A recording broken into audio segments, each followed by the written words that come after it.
Yo, episode 32 of Two FMA-Nerds Talk About Stuff. I'm your host, Coach Kurt of the Elvis Cali Fight Team up here in Homer, Alaska. Today, I'm bringing Mark Medeiros. I always butcher his name. I butchered everybody's fucking name, but this is the way it's going to go anyway. So we're going to talk some shit today because that's just what's going to happen. So let's bring him on. Brother Mark, what's going on, bro? What's up, Coach Kurt? How are you, man? Thanks for having me. Yeah, man. It's great to have you back. Our last episode, episode 4 or 5, whatever, it was way back when. It was a little short. So we're going to talk the length of this today. So good. If anybody wants to go back and see that episode, it's on YouTube and Spotify. But we talked about your background then. I mean, we can get back into it again. But today we kind of have a hot topic. So fire away.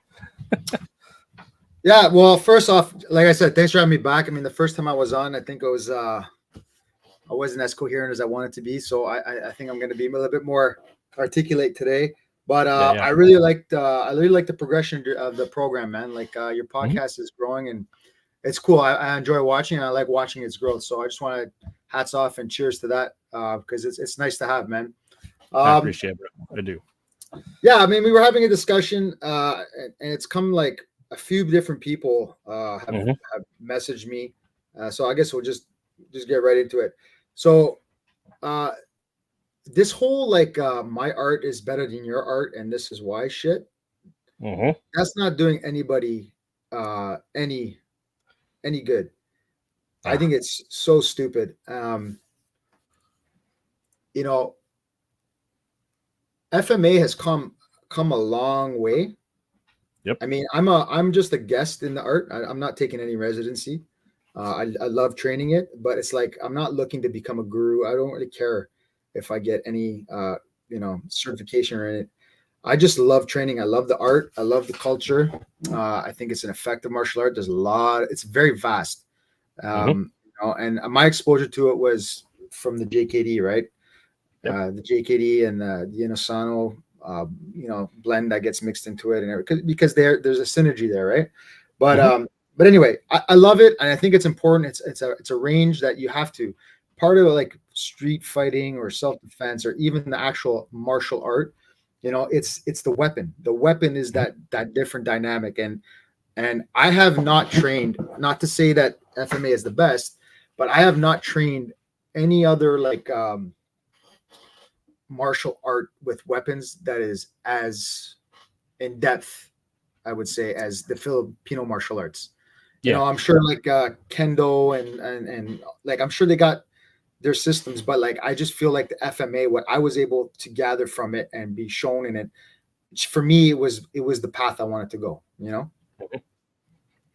But when I start seeing people in particular, Tim Hartman, just put out a post, and this isn't for me to shit on Tim. I've trained with him few times briefly. I've attended one of his tomahawk seminars back in the day. I did some. He showed me some pad work stuff that he came up with, Sinawali pad work in the boudoir's garage when I was part of the boudoir. And you know, like he's got a lot of knowledge. He's trained under legit guys. He's got a lot of experience, and I guess that's why it pisses me off as much as it does. And it's only really particular to one post was him shitting on BJJ. Yeah. I don't know why he's shitting on BJJ, because it's a proven art. And you know, and let me just say this. A lot of the knife defense that people are using that are effective is grappling and use of jiu-jitsu concepts and principles. The barefoot brigade shit that he talks about.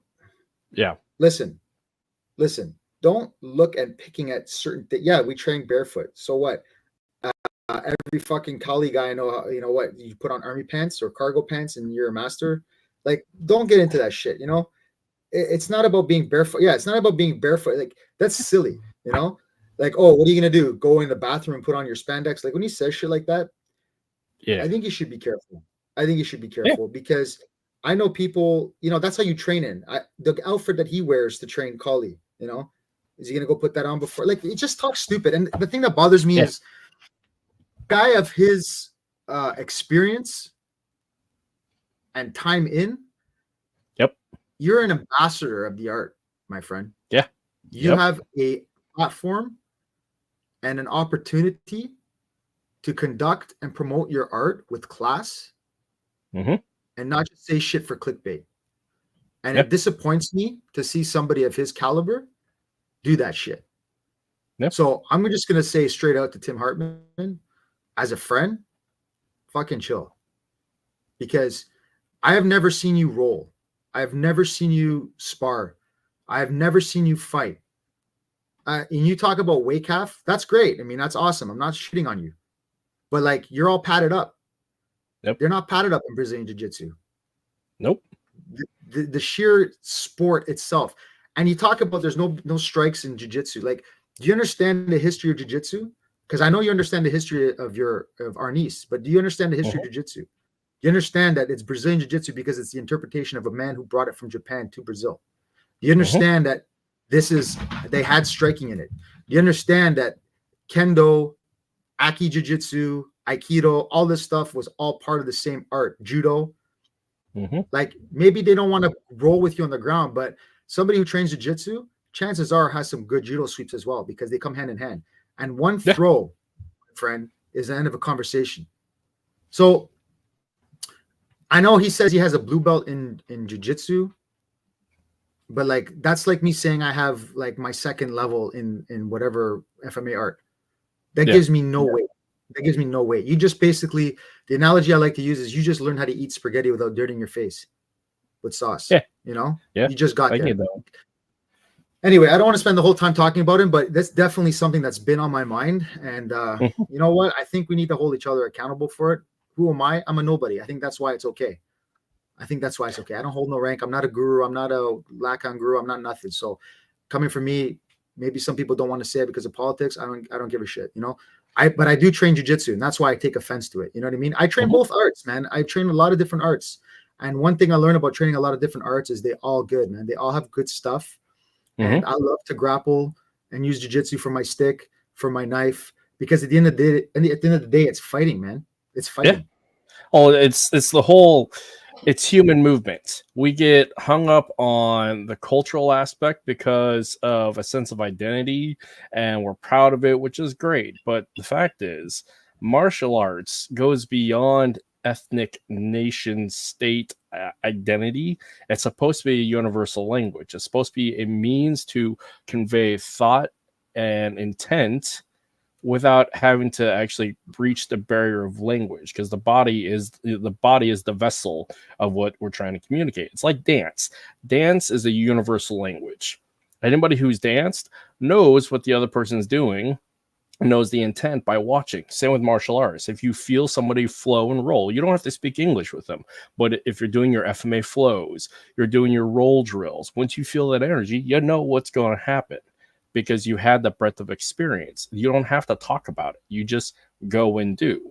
But where we get hung up, actually, there is a great statement that somebody made, because I made that whole initial response about is BJJ better than FMA? And it's just me hitting the stick on the bag, but doing some groundwork. But there was a great comment somebody made about style loyalty seems like a weird type of nationalism for countries we aren't citizens of and may never have been to.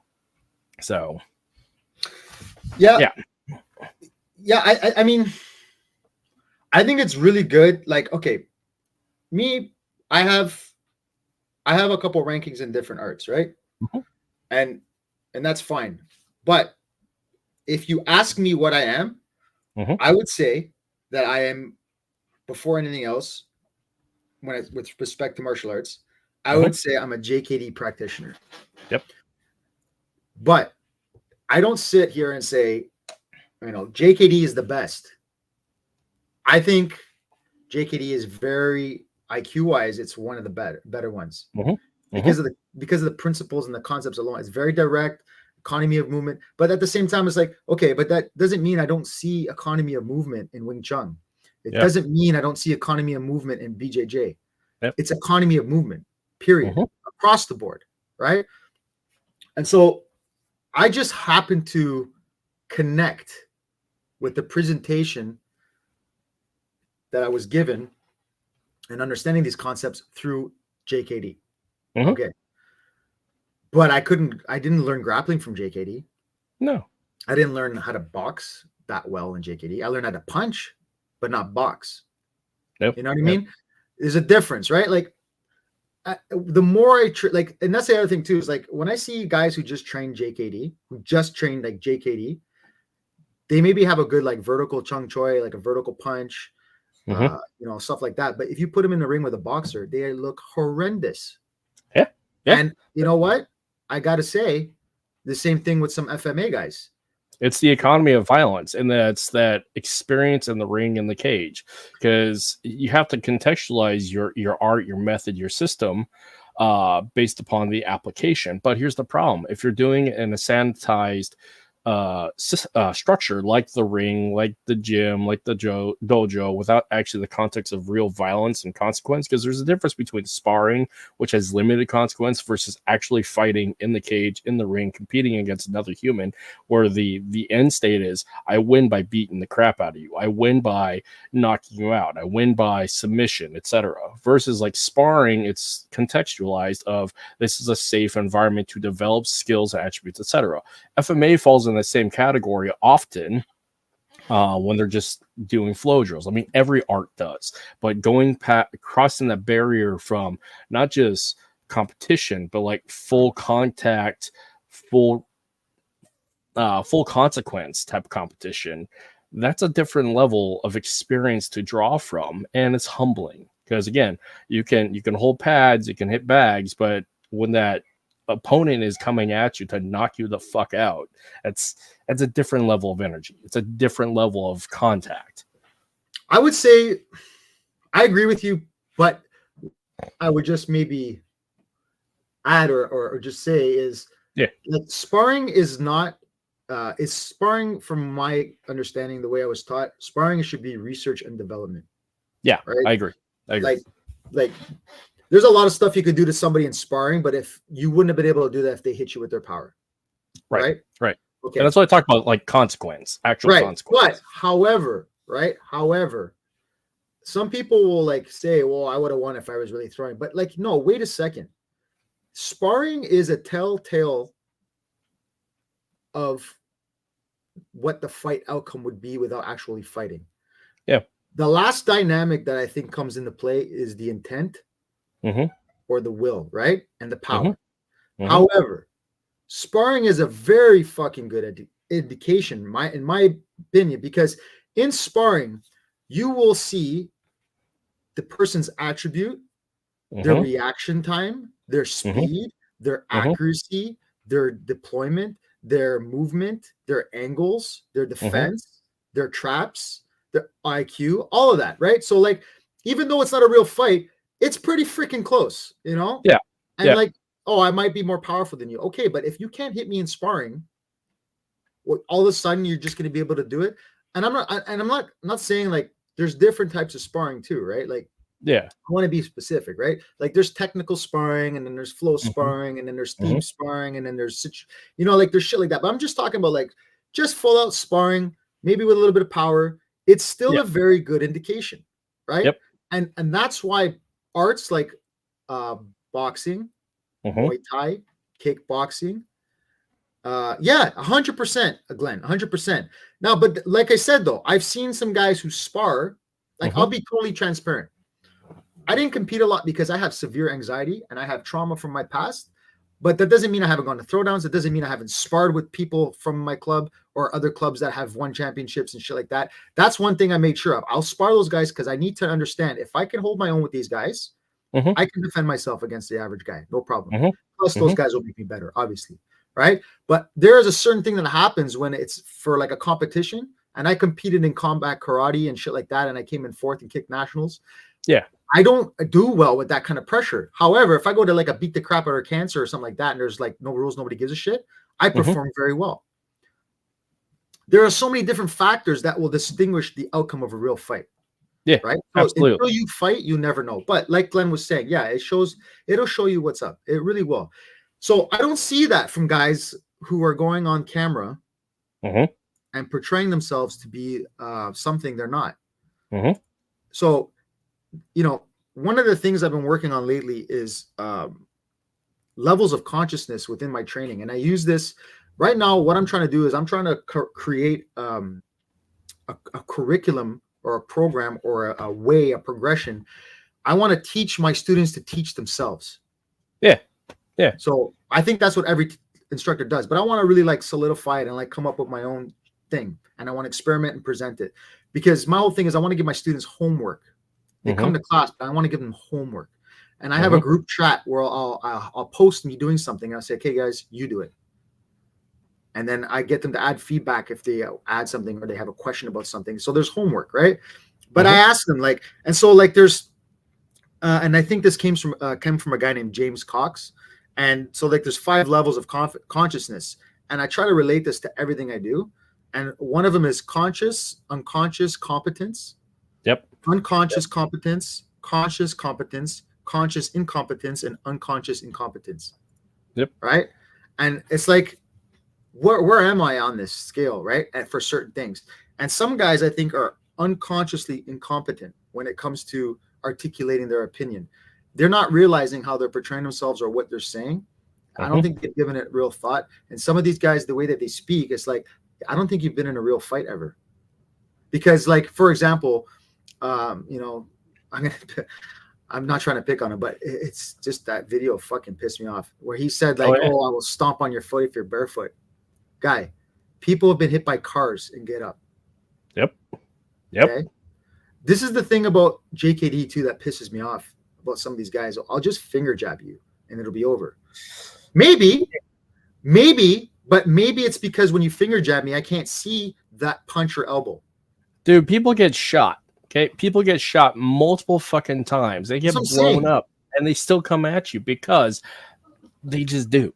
Because the level of violence and adrenaline and just what a big part of what we're talking about is this paradigm of false sense of security and capability, but it's untested. What I'll look up the technical term for it, but yeah. Anyways, go ahead. But that's what I mean. Like, okay, so like you got to take into consideration like that, and like that's why you have to study real violence. That's why you have to spar. Like, if I hit you with a knee to the stomach, maybe it'll stop you for a second and win you, but maybe I haven't primed you enough for it to actually stop you. So if I knee you, if we look at it like this, if a Muay Thai guy is competing and he's like, oh, if I land that knee, it's over. And he throws that knee, but then stops, doesn't follow it up because in his mind that's the magic button. He's gonna get messed up if that guy doesn't stop, right? Yep. So it's like I can't say, oh, I just kick you in the groin, or I just finger jab you, or I'll just gunt, or I just do whatever. Yep. You know, you can't expect that. And that's why like these guys who teach self-defense, you know, who've never been in a fight or who don't like train athletically anymore, and they just say stomp here and do this and do that, and like JKD's bad for it, Krav Maga, some guys are like that, traditional martial arts, karate, like, oh, if I do this, you know, it's over. Like, no, man, you can't think like that. Theoretically, maybe, but like you're relying on something without testing it. And on top of that, like I did a thing with some of my students, right? I wanted to like, okay, the finger jab is useful. I love it. It'll definitely stop somebody from looking. It can definitely manipulate a situation. It can make you create an advantage position where I can follow up with something. But like, how easy is it really? So what I did was I gave my student boxing gloves and I gave him goggles, right? Clear goggles. And I wore MMA gloves. Okay. And so the drill was, you box me and I'll box you back, but I'm trying to touch your eye. And you know what? It wasn't as easy at first. No. Right? I had to really time myself and get those counter shots. And instead of like that counter jab, I was able to hit the eyes. But once I started landing a couple of shots with the eyes, yes, this is it. 100%. This is beautiful. So that's what I'm saying. So I was unconsciously competent at doing that. And then I became conscious of my incompetence when he started adding in head movement. Yep. Because by default, once I started landing, they didn't like that. And so now it wasn't just a big bulky glove coming at their face, it was fingers. So instinctively now they were doing like this kind of stuff. So by necessity, the head movement became priority. So what I found was like, now it made me have to be more accurate with my finger jab, my range, my delivery, my setup. And on the other side of it, to make it a B-symmetrical drill, now I had to find a way to instigate head movement for my other student. So like, if I think I can finger jab somebody, maybe. I've come to the conclusion that maybe and depends. But I know I have the cardio and the footwork to get myself out of danger if I miss, which is not something you know. Because I learned that sometimes I hit, it doesn't stop them. Sometimes I hit, it does stop them. But what I learned was I can't just assume they're going to stop. No. Because, and this is going back to the difference between sparring and fighting is the barrier of violence and violent intent with absolute consequence. Because when you're sparring within your local club, within your collective circle, your team, there is a certain level of acceptable violence and pressure and power and intensity that is allowed because it's a learning environment and you're working together in a team tribal dynamic. When you venture outside of that, when you're actually fighting against another human being who is trying to accomplish the task of the same thing you're trying to do, and they don't have that camaraderie of same gym, same team, same tribe, you can cross that threshold of violent intent and actually engage with the full intensity of your violence and capability. Because you hold back. Good gyms, good teammates, good team members hold back on their levels of intensity within the gym with their teammates because it's a tribal learning environment. When you go beyond that, when you're actually, I hate to say fighting the enemy, fighting the adversary, fighting somebody outside your tribe, you're allowed to cross the barrier. And that is the main distinction that I see with actual competition.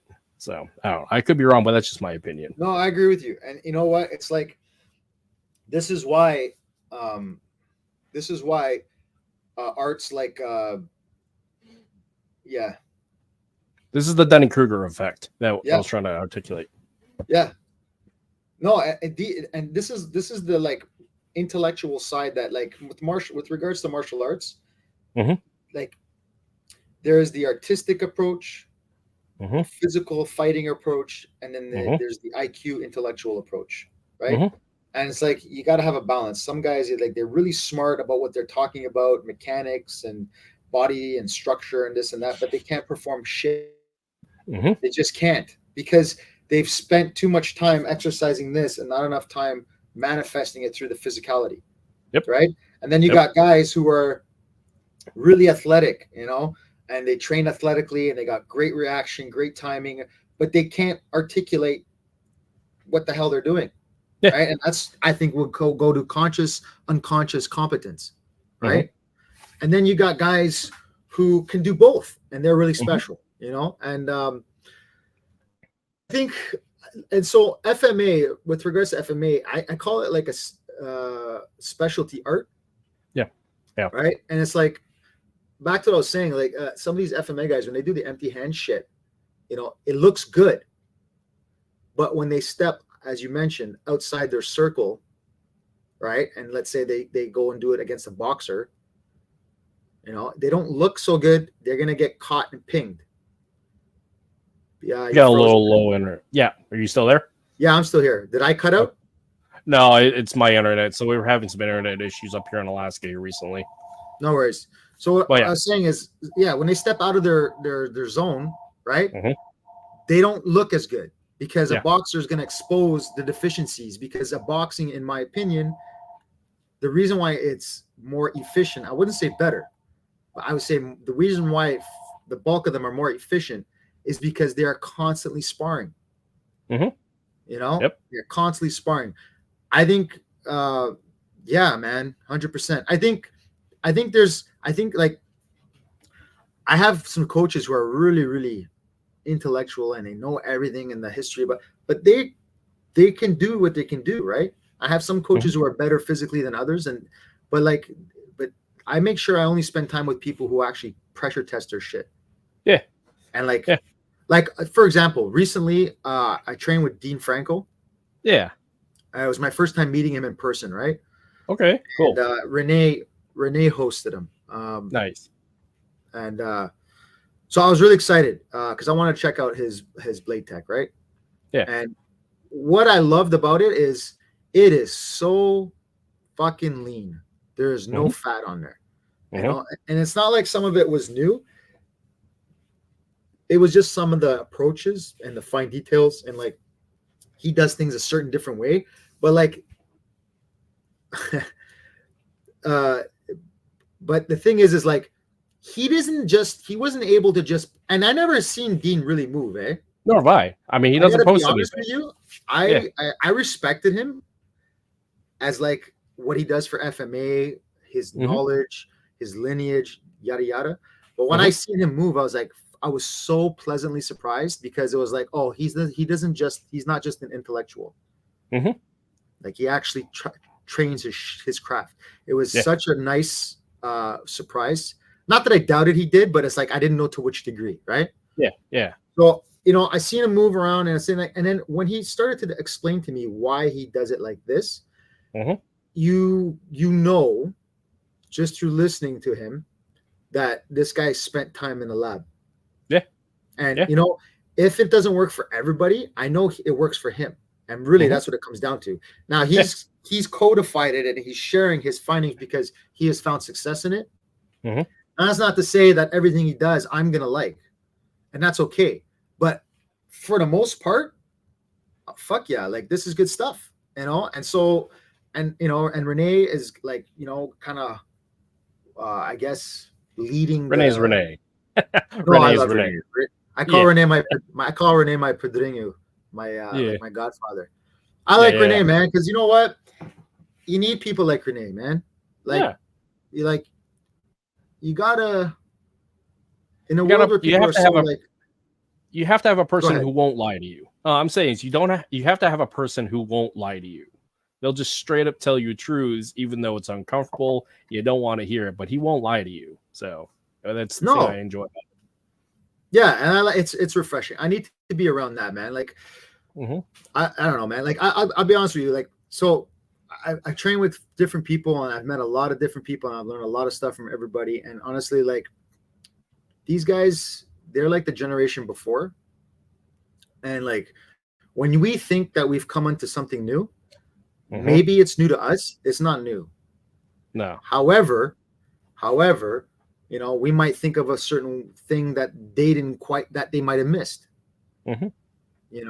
But overall, it's not new. So like, you gotta give respect to the guys who came before you.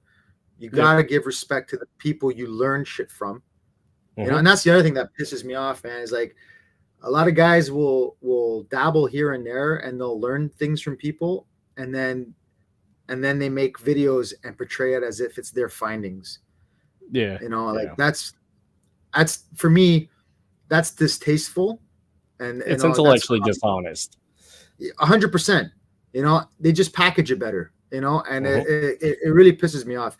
And I started to feel like I needed to pull away from that shit. And that's why I'm enjoying what I'm doing now more. And I'm, Mm-hmm. you know, since I've stopped focusing on that kind of shit, I've got my full crew. I just got my Mm-hmm. full certification in JKD. I got my Congrats. brown belt. This is all within 3 years because I just refocused everything. Yeah. You know, it's fun to do videos and share your ideas and stuff like that. But like, this is where we get it. We get sucked into this like echo chamber of narcissism. And then you end up saying shit like FMA is better than BJJ because. Yeah. Because now it's about clickbait. You know what I really hated? I hated when I started to like train something, and then stop to see if I caught it on film. Yeah. Yeah. And then look at it, and then maybe edit it, and then share it, and then it's like, wait a second. I'm just training to fucking capture it. Yeah. No, fuck that. That's fucking cheese. I want to train it so that I can have it at will. You know, and I find that's a distraction. Anyway, guys like Blake, Dean Franco, and Blade Tech, and working with Renee, it's exciting because now it's like a sandbox. I'm pressure testing. I'm asking questions, and naturally the grappling, the striking, the FMA. And so at the end of the day, it's like you forget which art you're training, and you're just doing stuff. That's it, man. That's the magic. You're fighting. Yeah, you're using everything at your disposal. That's why I say I'm a JKD guy, because it's the concept of like just using everything and not being married to anything. And I think that's where the freedom is. Yeah, and this is like my definition, where I just do stuff at this point because I've done stuff for almost 40 years. It's just I try not to have a label with it, because the fact is labels dictate preferences and puts a lens on things, and it has a certain connotation for those who hear those terms and they have an expectation. When you just say I'm studying violence in the application therein, or I'm operating within the bounds of the principles of fighting and violence, it goes beyond cultural identity, it goes beyond system identity. It's just, you're talking about codified skills that man figured out a long time ago, because we figured out how to fuck, fight, and feed ourselves. So way before we codified a nation state, way before we codified a cultural identity, man learned how to kill each other a long time ago, and it's rooted in principles. So, and that's what I view is necessary to get past this like social identity issue, particular to martial arts. Yeah, and I think the other thing too is, before you had fighter, you had a fighter and you had a martial artist, and those two are different. Those two are different, because for me, it's like the martial artist he's doing it to have the tools and the understanding of how to defend himself if he needs to, but it's more about expression, health, and all the other beautiful things that come with just training martial arts, dealing with adversity, you know, confidence, coordination, all the good stuff, right? This is why we love it. Academic, spiritual, and artistic. Yeah. Right. And then you had the fighter, who is objective orientated. It's not about really expression. I mean, a fighter becomes so good that it looks like an art. Yeah, you have fighters like that in every, boxing, MMA, and they make it look beautiful, right? Because they're just that good. Like they're like Demetrius Mighty Mouse Johnson. When he fights, met him. Yeah, he's a fighter, but if you watch the shit he does, he's an artist. Yeah. Right. Mike Tyson, there's an art there, but it doesn't look artistic. It looks like fucking violence, right? Yeah. But the way so you know what I'm trying to say? Like, there's a difference. But now it's like in our generation, now we have one more, and I think the one more is cancerous, and that's the influencer. Agreed. Because it's that issue of like, hey, look at me versus, I mean, there's always been the hype man and selling the game, because get butts in the seats for the fights. You got to sell the game. You have to have the bad guy. You have to have the good guy. You just have to sell the story. That's just the way fight promotions work. But that was third party telling the story. It wasn't the fighter who's hyping that up. Now it is, because of like popular media, social media, and like this immediate access to information. So it helps with marketing, because realistically, it's all marketing is what it is. Because when you had a fighter who's just fighting and, like you said, task and goal oriented, going for A, B, and C, but when you have somebody who's trying to get paid through their expression, their entertainment value, the priorities get shifted away from actual skill to marketing skill. So I don't know. Yeah, and Nick, and if you're really good at one, it'll cloud the other. I just think, like, I'm not saying there's no place for it, man. Like, don't get me wrong. Yeah, there are great influences out there who have made people aware of FMA, of all the kinds of stuff that they would have not have access to. And now because of this person, they have found something beautiful and it can affect their life. So like, I want people to really understand, I'm not coming from a place of, I'm just making an observation.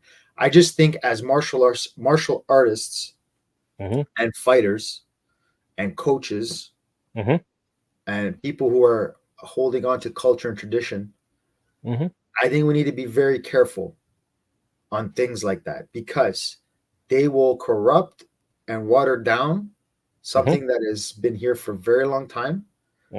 And, you know, we have to set a better example. Like Tim with his comment, like, you can do better than that. You should be better than that. Why? It's, for me, makes it cringe is like, it's a clickbait thing. Yeah. Like, so what? You want to be remembered as that rather than just the merit of your skill? Because you could do that. He has the training for that, you know? And it's just like, I just think we need to hold each other accountable more. And, you know, like, you want to talk about BJJ guys, remember when they used to fucking dojo storm? Yeah, I remember that. Thank goodness that's not happening now, right? Or maybe it should. Because it should. I don't think people would say shit like that, right? And like, here's the other thing too, is like, okay, what is the probability you're going to pull a knife out in any altercation? You're right.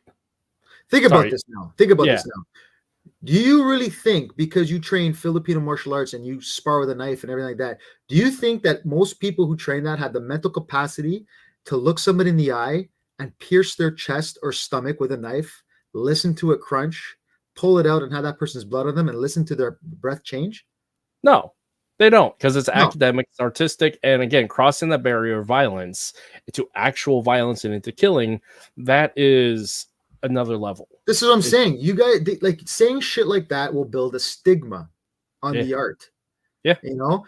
And what it does as well is it damages. If you want to be accepted by serious martial artists and arts that are reputably proven, like boxing, Muay Thai, and stuff like that, if you want to be seen as an art other than the old man pajama art, the retirement art, okay? Because I think FMA is very dangerous art. I respect it like that. But I also know how it's perceived by the mainstream arts because I'm aware. Yeah. If you talk like that, or you say, oh, I'll beat you because of my knife. Like, okay, if I get into a fight with somebody, my go-to isn't stab them. No, because you're going to jail, straight up. You know what I mean? Going to jail. But think about the premise is, oh, I would beat your BJJ because I have a knife. Like, most people are not going to stab somebody off the hop. No. And if I'm getting my ass kicked, I'm not going to stab somebody because I'm getting my ass kicked, as long as my life is not in jeopardy. Yeah. And before I rely on a knife, I want to rely on this. This is what I carry every day. Yeah. Right? You're telling me that grappling is no good in a street fight, or going to the ground? Like, listen, I don't have to, if the fight goes to the ground, you better know jiu-jitsu. Yeah. Or wrestling. You better know it. You better know it. And Brazilian jiu-jitsu is not just on the ground. Do you know most Japanese jiu-jitsu that I've encountered before I found Taylor jiu-jitsu or Kumo jiu-jitsu, other than BJJ, most jiu-jitsu I learned when I went to it was like all stand-up stuff and like locks and shit. I was like, where's all the grappling? Where's all like it's the ground stuff? It's clinch work. It's pummeling. Yeah. I'm like, where's all the ground stuff? Until I found a Japanese jiu-jitsu that actually like incorporated BJJ. That's why I like it. And they keep it like self-defense orientated, right? But like, I just think like these statements, what they do is they stop the BJJ community, right, from accepting the FMA community. When you go to something like, you got to be humble, right? There's so much like, what's his name? Eli Knight, who did the Bladed Grappler. Yeah. You got the wonderful stuff that Todd Fossey does with Greg Nelson. And we're actually hosting Todd, shameless plug, if you don't mind. Yeah, I'm actually, myself and Joy are hosting Todd Fossey here in August 17th at Combat Arts in Mississauga. Okay. Jealous. It's going to be great. It's going to be, there's a lot of good high level people coming out, some law enforcement, experienced martial artists, and a couple of people who have some training, but not really with the weapon. And I cannot wait to see what I learned from Todd. Todd is great. He's one of those guys that I say pressure tests, is an intellectual, and knows how to teach. And he won't lie to you. No, he's one of those friends. His job is based in truth. Yeah, people pay him for real shit. Like in the States, like you're an American, you know, home invasions and your options for what you're allowed to carry and what you're allowed to do is different than here in Canada. You know, people invest their money in learning how to fire acquisition and EDC and all that stuff for getting to the firearm. Yeah, 100%. Throw them down. You know, you won't even get your knife out. You'll break your hand. You don't want to break fall. So let's talk about that. Let's talk about that higher, less, the escalation of force, because a big part about all martial arts and more of the personal protections and self-defense community is this issue about escalation of force leading to a lethal engagement. The fact of the matter is, when you draw a knife, that's a lethal force engagement, and most of the states in America, that is crossing the threshold where you can engage with lethality. Such in the case like Alaska, where we have constitutional carry, where we don't have castle law, stand your ground, and run laws, is that if you present to me a lethal force, if I am presented with something that I perceive as lethal force, with intent to lethal force, like you drew a knife on me, I can engage you with lethality with a firearm. And that is across the board for a lot of states that have that issue, because the fact is, the knife clearly kills. We see that all the time. 100%. And people need to be aware of that, especially if they're an online individual saying, like, I'll just pull a knife, like, I'll just pull a gun. But there's so much more to that, because you have the legal ramifications of you're going to jail for at least 24 hours. You're going to face the civil litigation thereafter, and the dealing with the medical costs, plus the social issues attached to it, because now you just engaged with lethality and potentially killed somebody or have. So you're dealing with all those fights outside of, like, he just pulled a knife on me, or I just pulled a knife on him because, like, we got in a fight. There's so much more to that. And when you make blanket statements of, like, I would win because I pull a knife, it's like you should know better. And especially when you put content out there, people are watching this, consuming this, and like children, quite honestly, when you say just pull a knife out, a kid's gonna pull a knife out and get killed or kill somebody as a result of it. I just want to clarify. I'm not saying that he said that he would automatically pull a knife in every. No, but I'm saying, right. No, and I'm just saying that because we got laws here in Canada, right? Yeah. I'm not saying that, but it is the way that he implied it. Yeah. That I'm just wanting him to understand how it may sound to the next person. That's what I'm saying. Like, you just, when you say the clickbaity statement of, like, I just have a knife, it's like that implies that you're going to pull the knife out at whatever level you think is necessary in that perception, when the fact is it may not be.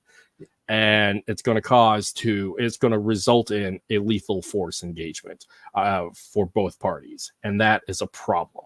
Here's the thing, though. Like, you don't have to train FMA to be dangerous with a knife's in your hand. A 5-year-old is dangerous with a knife in their hand.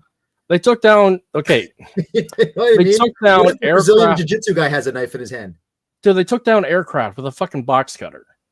let's fucking think about that. We went 20 years of war because a group of individuals use box cutters. Yeah, they may have trained a little bit, because I know in my research prior to 9/11 and just the education, like they had stuff out there like how to criminally engage and assassinate people on YouTube with box cutters, knives, etc. Because it's just part of the things that was being produced before censorship on YouTube. But point being is, semi-trained, or even it's the intent, but we went to war because people use box cutters. So you don't need the flow drills. You don't need you need violence, and you need intention behind it. Boom, and the willingness to cross. So you just said it. You just said it, man. It's like, I said this before, and probably said it in other podcasts, but I'll say it again because I stick by it. But like, there's a difference between somebody who never had an altercation in the street, whether it's childhood or not. There's a difference between somebody who's never fought in the street and then learned martial arts. And there's a difference between somebody who knew violence, then learned martial arts. Yeah. Yep. There's a difference. There really is. And the difference is this.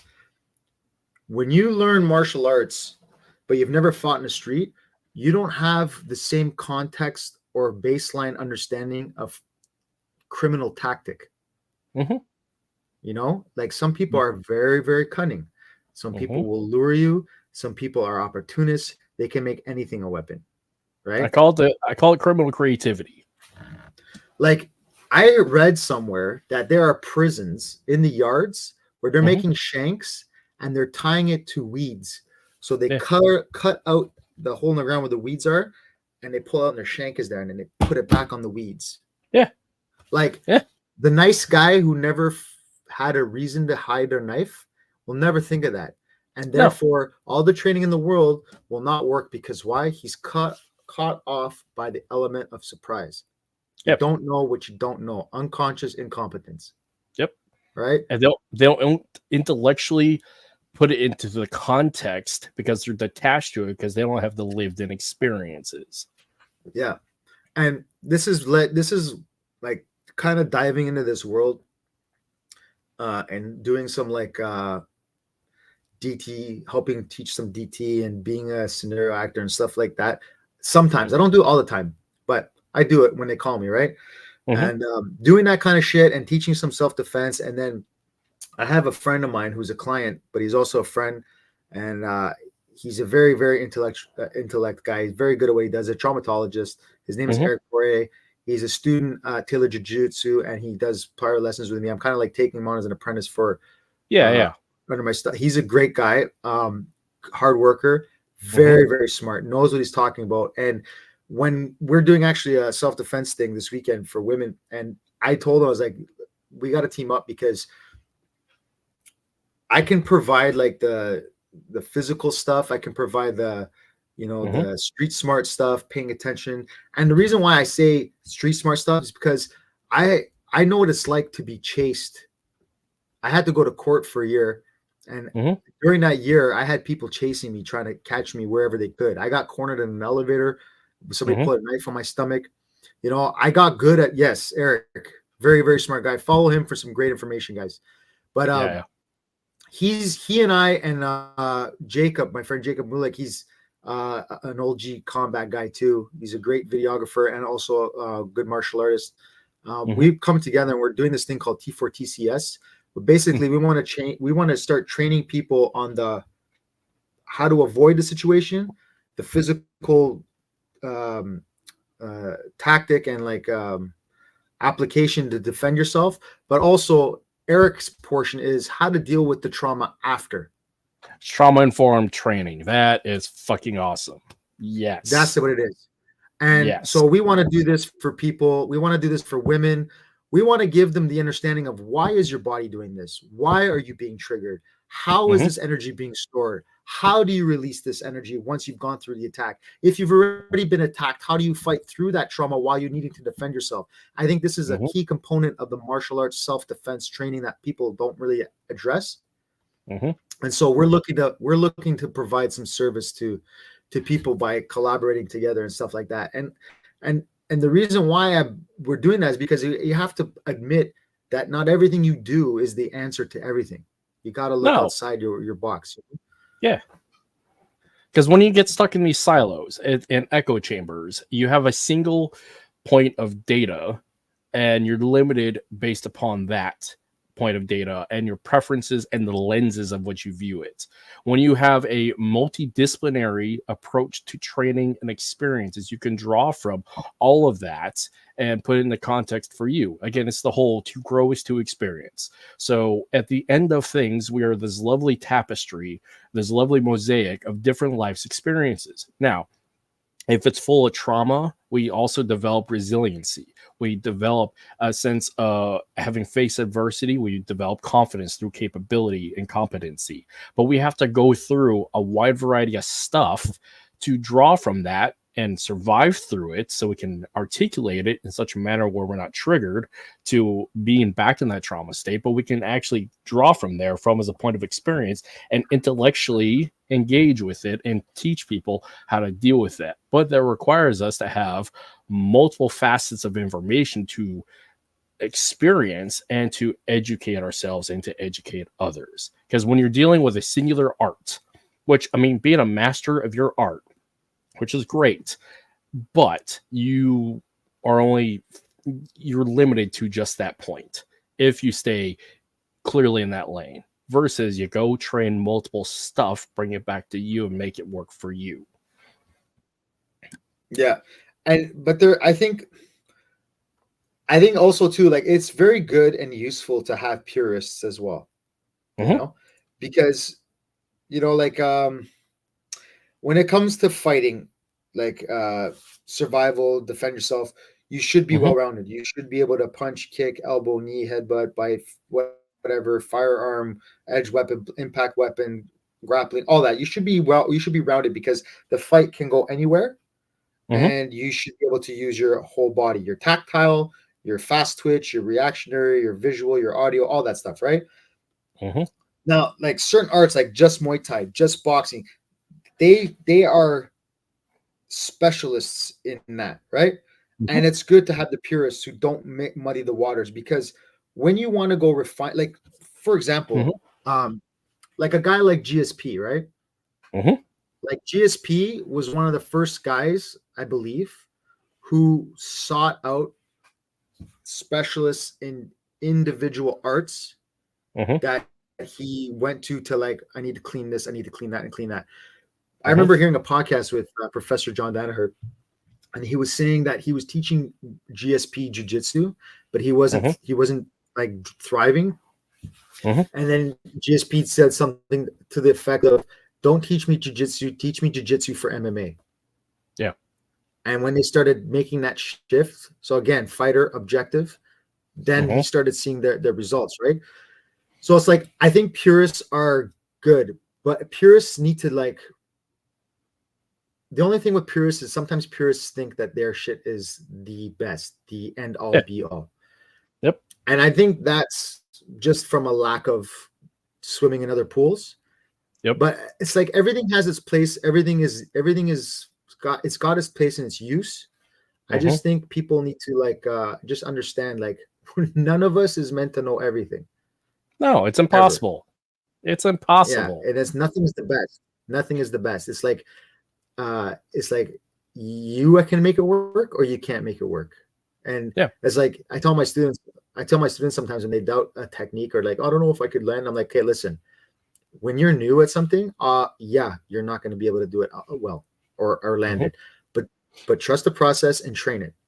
You don't have to make it your go-to, but you should understand how it works, because if anything, understanding how it works will help you defend against it. Yes. Even if you don't like the technique, right? But I also tell them, I was like, listen, man, does a jab work? Does it land every time? No. Can everybody throw the jab? Can everybody land the jab? Yeah. You know what I mean? But it works. But we know it doesn't But what work is a jab? sometimes. But here's the other one. What is the jab? Because there's so many different variants of the jab. And my jab is going to look different than yours. And I'm going to throw 5 different types of jabs, or let alone 10 in a fight, but it is still a jab. But none of them are going to look the same. Yep. And you said it. So like, that's another thing we use too. Like when I'm trying to teach my students how to train themselves, I'm like, okay, if you go home to train something, right? Use the what, when, where, why, how, and who, right?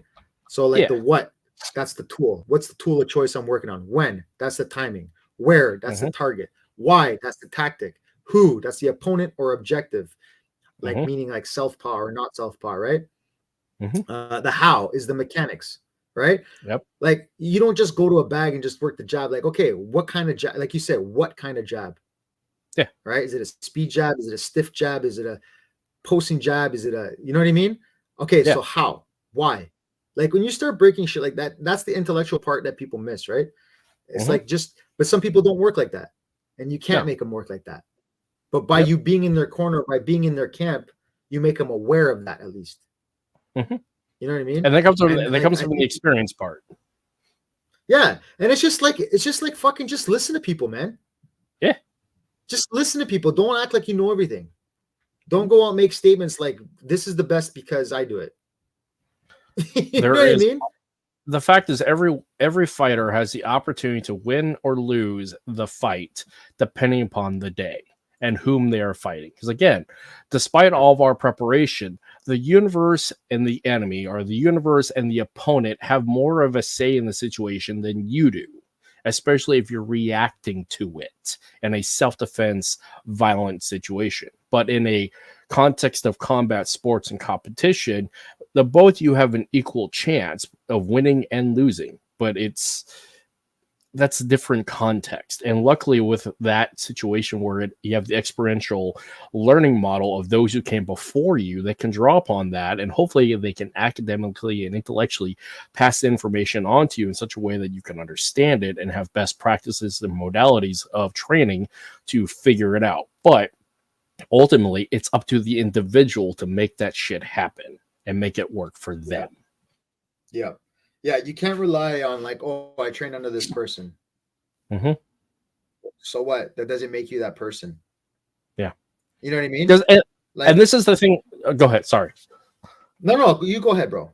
So like the thing that it drives me, and this is the issue about purists, because I'm going to talk about this about preservationists versus innovators. And this is beyond martial arts, but from academia dealing with a cultural studies and ethnic studies approach. For one, culture is not something that's stuck in a museum. It is a living, evolving thing. And so with that, when we're trying to preserve the culture, that means we're trying to preserve a specific viewpoint, lens, and period of time of which a culture operated from, and it's a snapshot. But we're not museum replicas. We're not museum pieces. We evolve with the times. We evolve with new data coming in, and thereby we create new culture, but still connected and rooted to what was in the past and the generations that came before, and learning from there, but adapting to the new context of present day. Now, putting it in the context of martial arts, okay, when you have a preservationist, a purist, they are great as the lineage holder and the academic subject matter expert of that methodology, but they run the risk of just staying in that lane and not growing, because again, here's my Dune quote of the day: stagnation is death, at least obliteration and obscurity. So the point being is, if you have this traditionalist, this purist, this preservationist, if they don't accept and experience other stuff, they're going to get stuck and left behind and just fade away to obscurity and irrelevance. So we need them, yes, but those people also need to look outside the pond and grow from there. But the other part about that is the innovators need to harken back to that and give credit to the work of the preservationists and balance between the two. Not just saying one is better than the other, because without one, the other doesn't occur. Yeah, I think that's a good point, man. Like there is a space and a place for everyone, right? Because at the end of the day, it's a collective. It's, you know, we're living our life as like this part of the painting, and the painting is like this big, you know, like the martial artist who is a traditionalist, he'll keep growing, but he'll only grow one path. You know why? Whereas somebody who likes to spread out, they'll grow, but they'll grow out Now, some people can say it's too wild, it's too loud, and I think that can happen. But also, it's not as, it doesn't take up as much. You know, it doesn't see its full potential of where it can grow. Yeah. You know? Yeah. And like I said, I think there's a place for both, man. And I think they're both beautiful. And I think the guy who likes to train different arts, he can't really refine one aspect of his deficiency without the specialist. Yes, agreed. And the specialist cannot be the specialist if there's not somebody else doing something other than what he's doing. Yes. You know? Yes. So it's like, that's why I really don't like these comments about, you know, this art sucks and that art sucks. I'm like, no, this art is not for you. This art is not your style. This art does not suit your body type. And if you can't find something useful in that art, it's probably because you haven't immersed yourself in it enough. You haven't given it a chance. I can't say Indian food sucks if I haven't tried a few plates. Right. You know what I'm trying to say? Yep. I don't like it. And I think that's the kind of language that, number one, causes what's the word? Discourse, divisions, boundaries. Like, when you got a guy like that talking about BJJ, what do you think the BJJ? First of all, the BJJ community is going to look at him. He doesn't look athletic. No. Okay. He's an older guy. And he's not doing athletic stuff. He never does. Right? So. You don't see it. Like, so if he talks shit like that, okay. If he talks shit like that, and then I went on his page and I seen him rolling with a stick and rolling with a knife, I'm like, oh, wait a second. Okay. He's come to this conclusion after trying this. I wouldn't say fucking shit. Yeah. I'd be like, okay, that's his conclusion. I might not agree with it, but here's the long division. I did my work. I'm not seeing that from him. No. So that's why I get upset, right? Hey, they're relying on the accolades of the past prior to documentation, and relying on the paper hanging of those who accepted and speak for you. And which, I mean, the fact is, like, if you have people who speak for you and vouch for you, that's great. But in the age that we are now, where we have so much access to information immediately, it's crazy. Tape doesn't lie. The It's ring, crazy. the cage, the street doesn't lie, especially when everything's on fucking film. It's crazy. Right. And to that point, it's like, now you got these guys who are like, you got these jiu-jitsu guys who are starting to like put training knives into their live rolls, which is awesome. Which is fucking awesome. Okay, so what does that tell you? They see something that they view as deficient within their training because of the time period and method that they have learned from a sport approach. Because historically, jiu-jitsu is the result of combat on the field amongst the samurai. Because, like, here again, for historical standpoint here, before I go back to that, combat starts at a distance with opposing armies with ranged weapons. They close the gap to get into contact range with those weapons. And when those weapons are no longer effective, efficient within the closer contact, when it's man on man, and I've lost weapons, that's where the hand fighting comes in. That's where the throws come in. That's where the clinch work comes in. And then when they end up on the ground, guess what? It's grappling. Whether you call it Glima for European or jiu-jitsu, it's still the same thing. We close the gap, we touch hands, and we end up on the ground in the mud. Right. That's why warfare has been fought. So going back to jiu-jitsu and modern present, going past the athletic standpoint and going into this issue about self-defense and personal protection, where they see all the violence that occurs because of the internet, and thereby doing that, they throw knives in the equation because they're trying to go back to say, hey, we got this skill and this lens, and we see this problem that we need answers for it, so we're going to throw it in the lab and experiment, explore, and figure it out. Okay, perfect. So now you see they've noticed something that they have not considered. And more importantly, for the FMA guy, they have seen something of interest and something useful. Okay. Now you're going to take these guys and they're going to start playing with shit. The FMA guys should be like Filipino people are to a white guy at a party. Yeah. Try, eat. Yeah. Right? Yeah. And what do you do when you go to somebody of ethnicity's house or wedding or function and you like their food? They fucking love you. You're in. Yep. You're in. Because why? You have shown the humbleness to try something and show appreciation for something that they had to offer. So now these BJJ guys are playing with this shit. What do you think they're going to fucking do to that? They're going to take that shit and they're going to fucking make it grow like crazy. And now you're going to have a whole new spectrum to the FMA. Yeah. That's going to merge these two communities. Right? And now BJJ is going to learn from FMA and FMA is going to learn from BJJ. And you're going to have two amazing, vast cultures and arts merge. Yep. And let shit go back to full circle. Absolutely. Now, when you stop that shit with stupid comments and start to cause this I'm better than yours, that BJJ guy will never think of FMA the same again until he meets somebody exceptional to change his mind. Yeah, it turns him off. It straight up turns him off. It's the whole, like, it's presentation and conversation. You're more likely to talk to somebody who, actually, let's go back.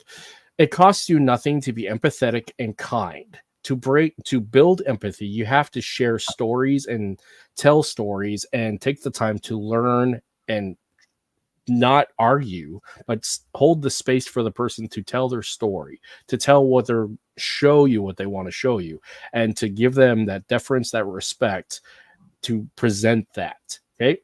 And that allows you to understand their lens, their perspective, their viewpoints, and the things that make them excited. And it costs you nothing to spend that time other than time to allow that to occur. So just in the same, when you're conversing with somebody or presenting from one style to another, like, yeah, I want to show you FMA. Cool. I'm not going to argue about like this or that and the other, but I want to show you FMA.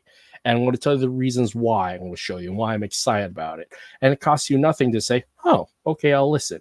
And again, just the same, it costs me nothing to go into a jiu-jitsu gym and say, oh, tell me about jiu-jitsu. Show me jiu-jitsu.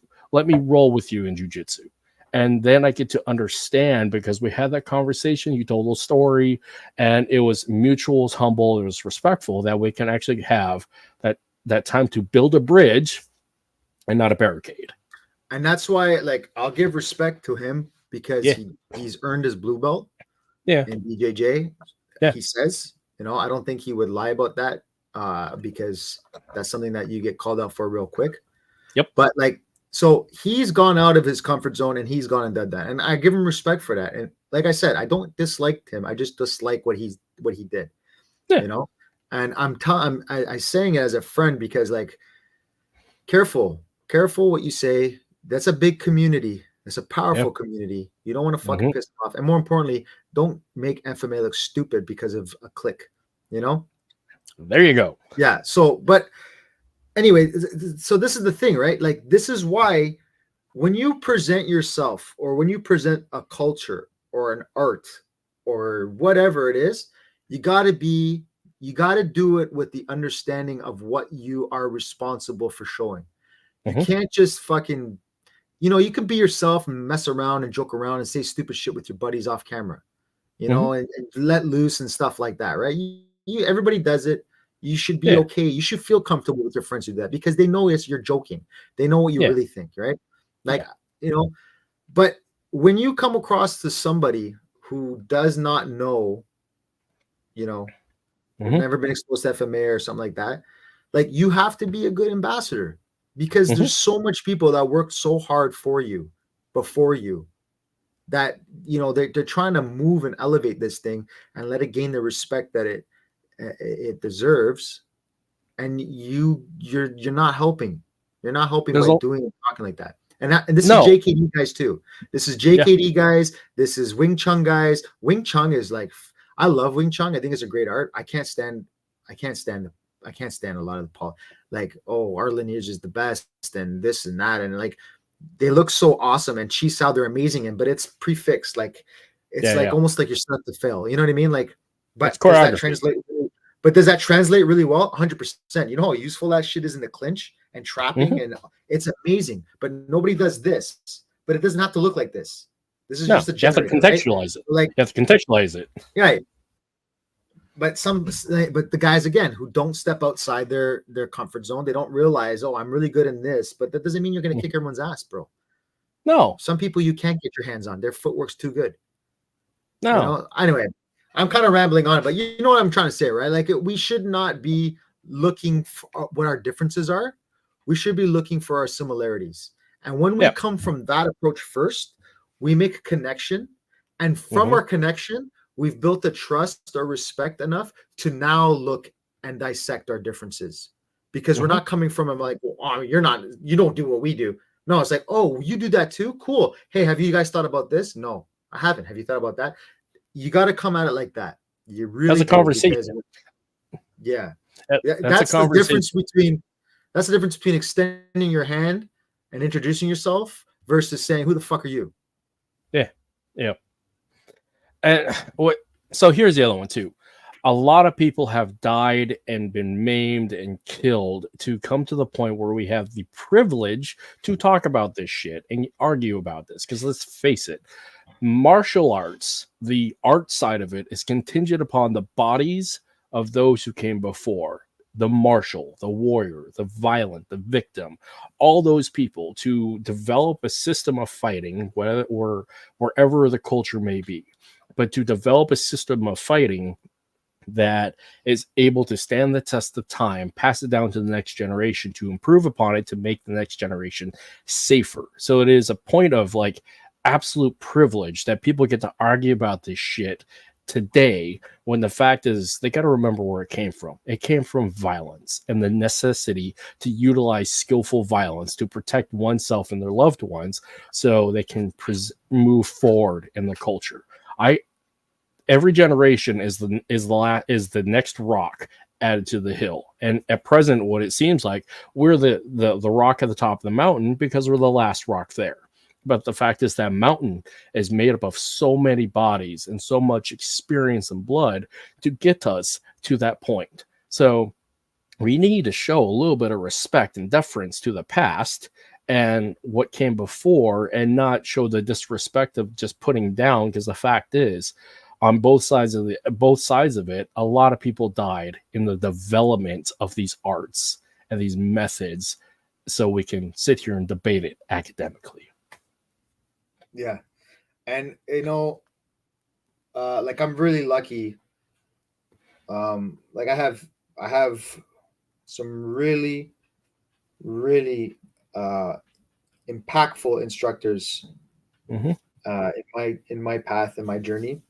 One of them being Sifu Kru Combat Arts, Sifu Ken Seaman, Sifu Kerry Stone, even Renee.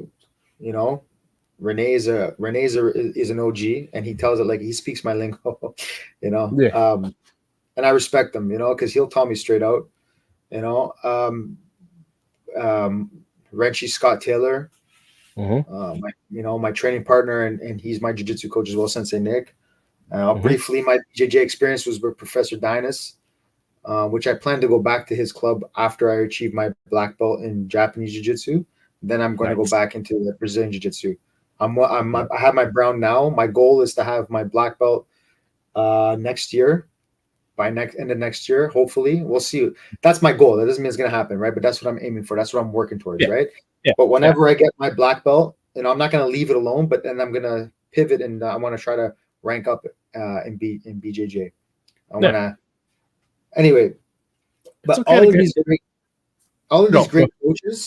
great coaches, the reason why I've stayed with them is because all of them have one thing in common, or two things in common, really. Number one, they never profess to know everything, and they themselves train multiple arts. And second, they never told me which way to go in my martial arts journey. They've always encouraged me. And the thing that made them really special is if I acquired knowledge or information in something they didn't have, they willingly asked me to share it to them. Yeah, that's awesome.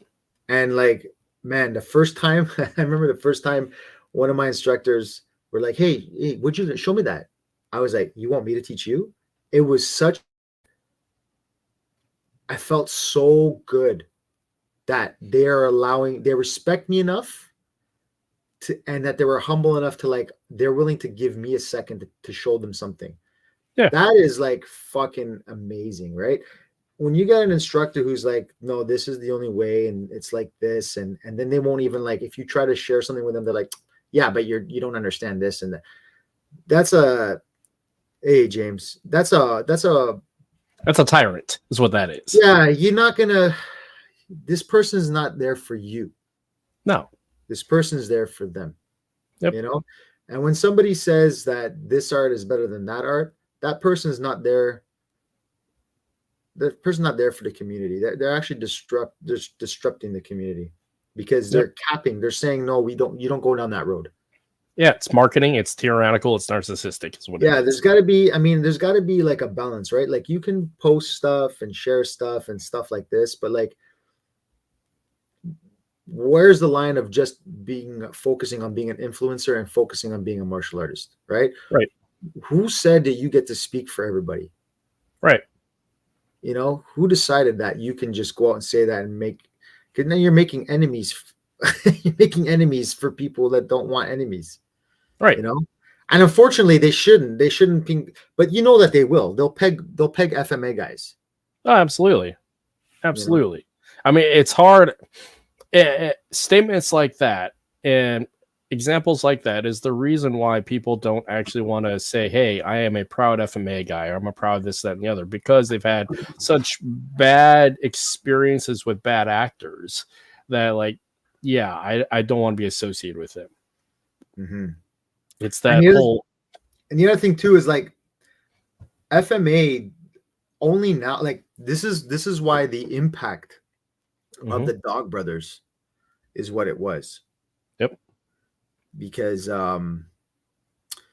those guys there, even the PSYOP guys too, those guys there, they loved FMA, but they had a different mentality, and they genuinely were people, I think, who fell in love with FMA but had questions. Yeah. And they had the balls to test it out. And I think it caused it, and they're not like super well known. They're not like martial artists know who they are, but like they're not like Dog Brothers. It's not like a household name, right? You know, and but like anybody who studies will surely come across that name, you know? Yeah. Because they've like Mark Denny, Arlen, like Tuhan Phillip, like these guys, you know, and then you got like guys who branched from JKD, like Burton Richardson, Sifu Burton. You got Loki. I have never met that guy, but I know that guy's a really, really talented fighter. But like these guys are they're making it fighting. They're not just making it art. Like it's like the MMA, it's like the UFC of Filipino martial arts. Yep. You know, and I would think that more people, especially the traditional, more people would have got behind it. Now, here's my question to you. Do you think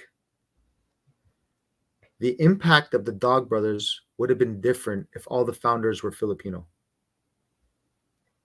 Yeah, yes and no. So I'm going to look at twofold, or a couple of tangents here. For one, what the Dog Brothers did is they rejected the absolute lies, the myths, and the legends of the GMs back in the Philippines. Because here's the problem with any system is that we tend to prop up the progenitors as these godlike people, and we tell a lot of lies. Like there's that meme about Bruce Lee said this, and like Bruce Lee gets upset about all the shit we'd say that he said, that kind of thing.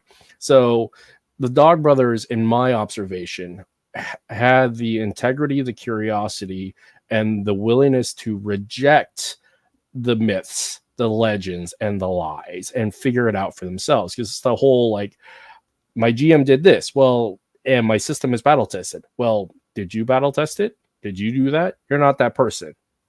So go figure that yourself. And that's what the Dog Brothers, in my mind, did. And I love them for that, because it elevated and brought us a higher level of conversation of saying, hey, get past to the jungle warriors fighting the invaders. Because, yeah, I love my lineage. I love my heritage. I love my culture. But that was 70 years ago. What are we doing today? Mm-hmm. So we have to prove that today. Now, if they were Filipino, there's the lens of culture and ethnicity that I'm going to look at. Like, yeah, that'd be fucking awesome if the Filipinos showed, like, we did this. This is what we do. This is what we're doing. We're elevating in this, that, and the other. And I can see, like, within the Filipino American community, that could have happened. But for, like, the tradition being held back from coming from the islands to prove who we are and getting outside, like, that tribal secrecy thing, I don't know, honestly. I still run across Filipino practitioners that won't teach outside of the community. They still won't show, because the whole idea of the secret art, this is a sacred knowledge. This is just things that we don't share to the enemy, which in the world that we are today, there is no secrets. Secrets are lies. Fighting got figured out, as we have described and proved through generations of warfare and generations of combat sports. So that is tricky. But honestly, and I have to hand it to Americans and Caucasians, because the fact is, Americans and Caucasian Americans just do this. They say, hey, we're going to make it work, and we're going to prove whether or not it works or not, because they want to improve upon it, because they only want stuff that is useful. Americans want stuff that is useful, and they discard what is useless. So they have to prove this works. They want champions. They want winners. They want the best. That is the American mentality. I don't know about American, because there's also the American that does the fucking no-touch shit. I don't think it comes down to American. I think it comes down to, like, personal, like, a type. I'll talk about the fighter. Yes, the fighter. I would think like, I would agree with that. Thing like that. But, like, I think that Filipino martial artists, no judges, no referees, no trouble. That's it, bro. And that see for me, hey Danny, for me, that's what I like about the Dog Brothers, is that it wasn't about no trophies. It wasn't about this. It wasn't about that, you know. And the only way to get in is get it in, you know. And it's a self-checking culture of brotherly love, but of total, like, I know where I stand in this hierarchy of fighters, right? And like, I think that the Filipino people, who I have a lot of respect for, I think if they would have, what's the word? If they would have, like, embraced or partaken, hey, what's up there? Partaken more with the Dog Brothers when they started doing that shit. Man, I think, like, it could have been way more elevated than it is right now.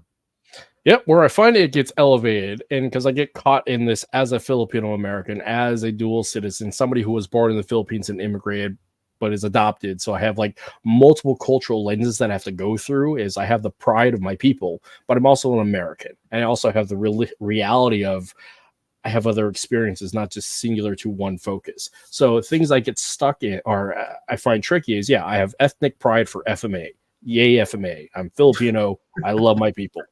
I'm an American. I also have some realistic aspects of my lived in experiences, lived here in America, doing hood rat shit, being in the military, being a competitive athlete, being a combat sports trainer. Like, I have stuff that I look at FMA of, like, I love FMA for what it does, but it's incomplete if we don't put it in the proper context of actually applying it within modalities of training and pressure testing. So where I find the Filipinos who, and I don't want to make it sound like I'm this, but like the Filipino martial arts that I find that elevate the art are also competitors in other systems.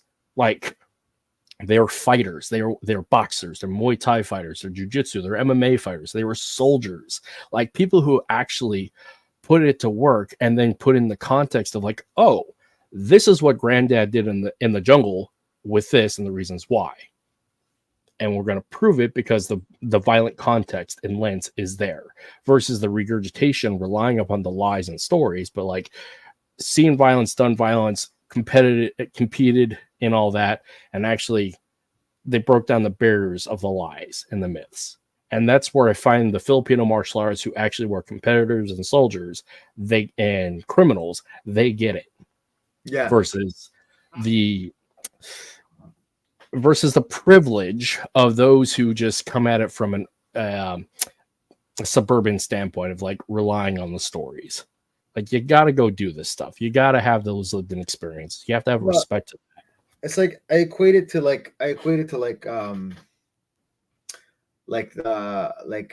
the man who can't only a dog brother gathering after you fight people.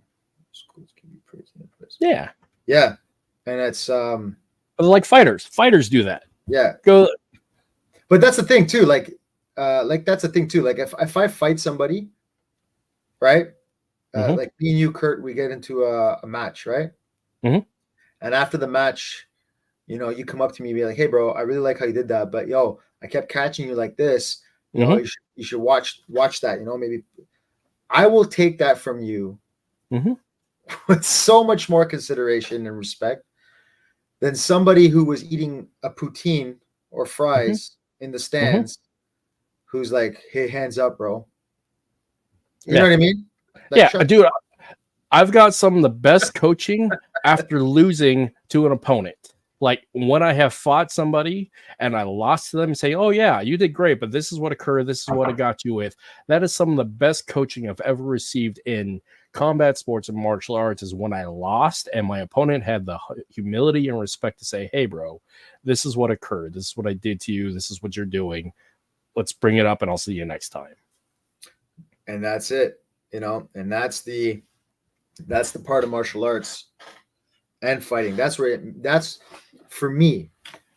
And again, I don't want to sound like what I'm saying is like that truth, but for me, that is where the martial arts and the fighting merge, because you're talking about fighting something you've just experienced and shared, but then that martial artist, that honor, that humbleness, that compassion and all that, when you want to prop somebody up, you want to build them up, you want to having the compassion to come here and say that to somebody instead of being the, "Oh, I beat you because I'm better, because my style is better."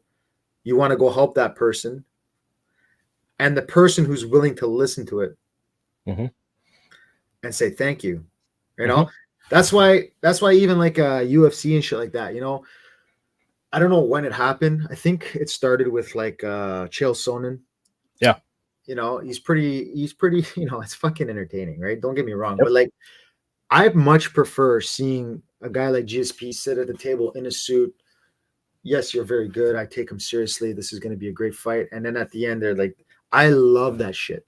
I love that shit because like these guys are partaking in something that have been around forever. Yep. And, you know, it's bigger than them. And they're saying, thank you for giving me everything you have so that I can know who I am. Thank you. You know, versus talking shit just to get a fight. Like guys like Jake Paul. Yeah. Okay. Now, I'm not trying to shit on guys like Jake Paul. We need them. I've never been in a professional. I've never fought a professional boxer in my life. So I don't want to make people think I'm like not conscious and aware of what I'm saying. But as a person who trains, right, and a person who watches boxing and knows the difference between boxers who came up in the gym and boxed and became a professional versus a guy who had a channel and then out of popularity fought some washed up guys, and now, you know what I mean? Yep. Which I hope Perry. I think Mike Perry's fighting him this weekend, right? I really wish Mike Tyson did not pull out because I wanted to watch Mike Tyson. No, you know what? Listen, man, Mike Tyson, man, the guy's like, listen. I think if he would have caught Jake Paul in the corner and give him some fucking shots, that would have been it. And I don't Yeah. think it would have been just the power alone. I would have think about like, oh shit, Mike Tyson's doing this to me. I'm out.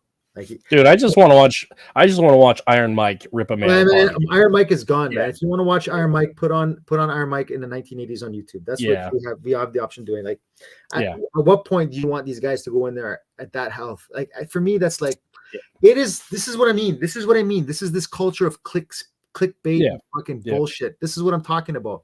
It's like, learn to accept the gray hair. Learn to play the stoic old man that's been there, done that.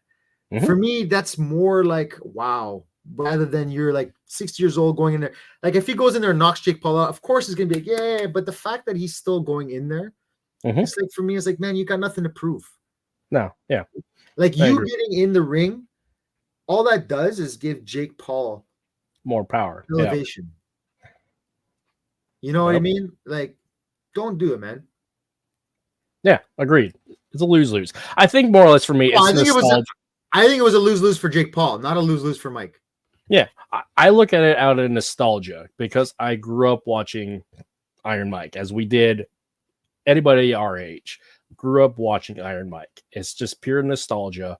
But the fact of the matter is, he, like you said, he has nothing to prove. No. And there's always the issue, there is that poem about be wary of the gray beard upon the field littered by the bodies of young men, or be careful of the old man in the gym where young men quit. I mean, it's the same thing. But does that old man still need to prove? The answer is no, because they've been there, done that. They're just doing it still because they love it.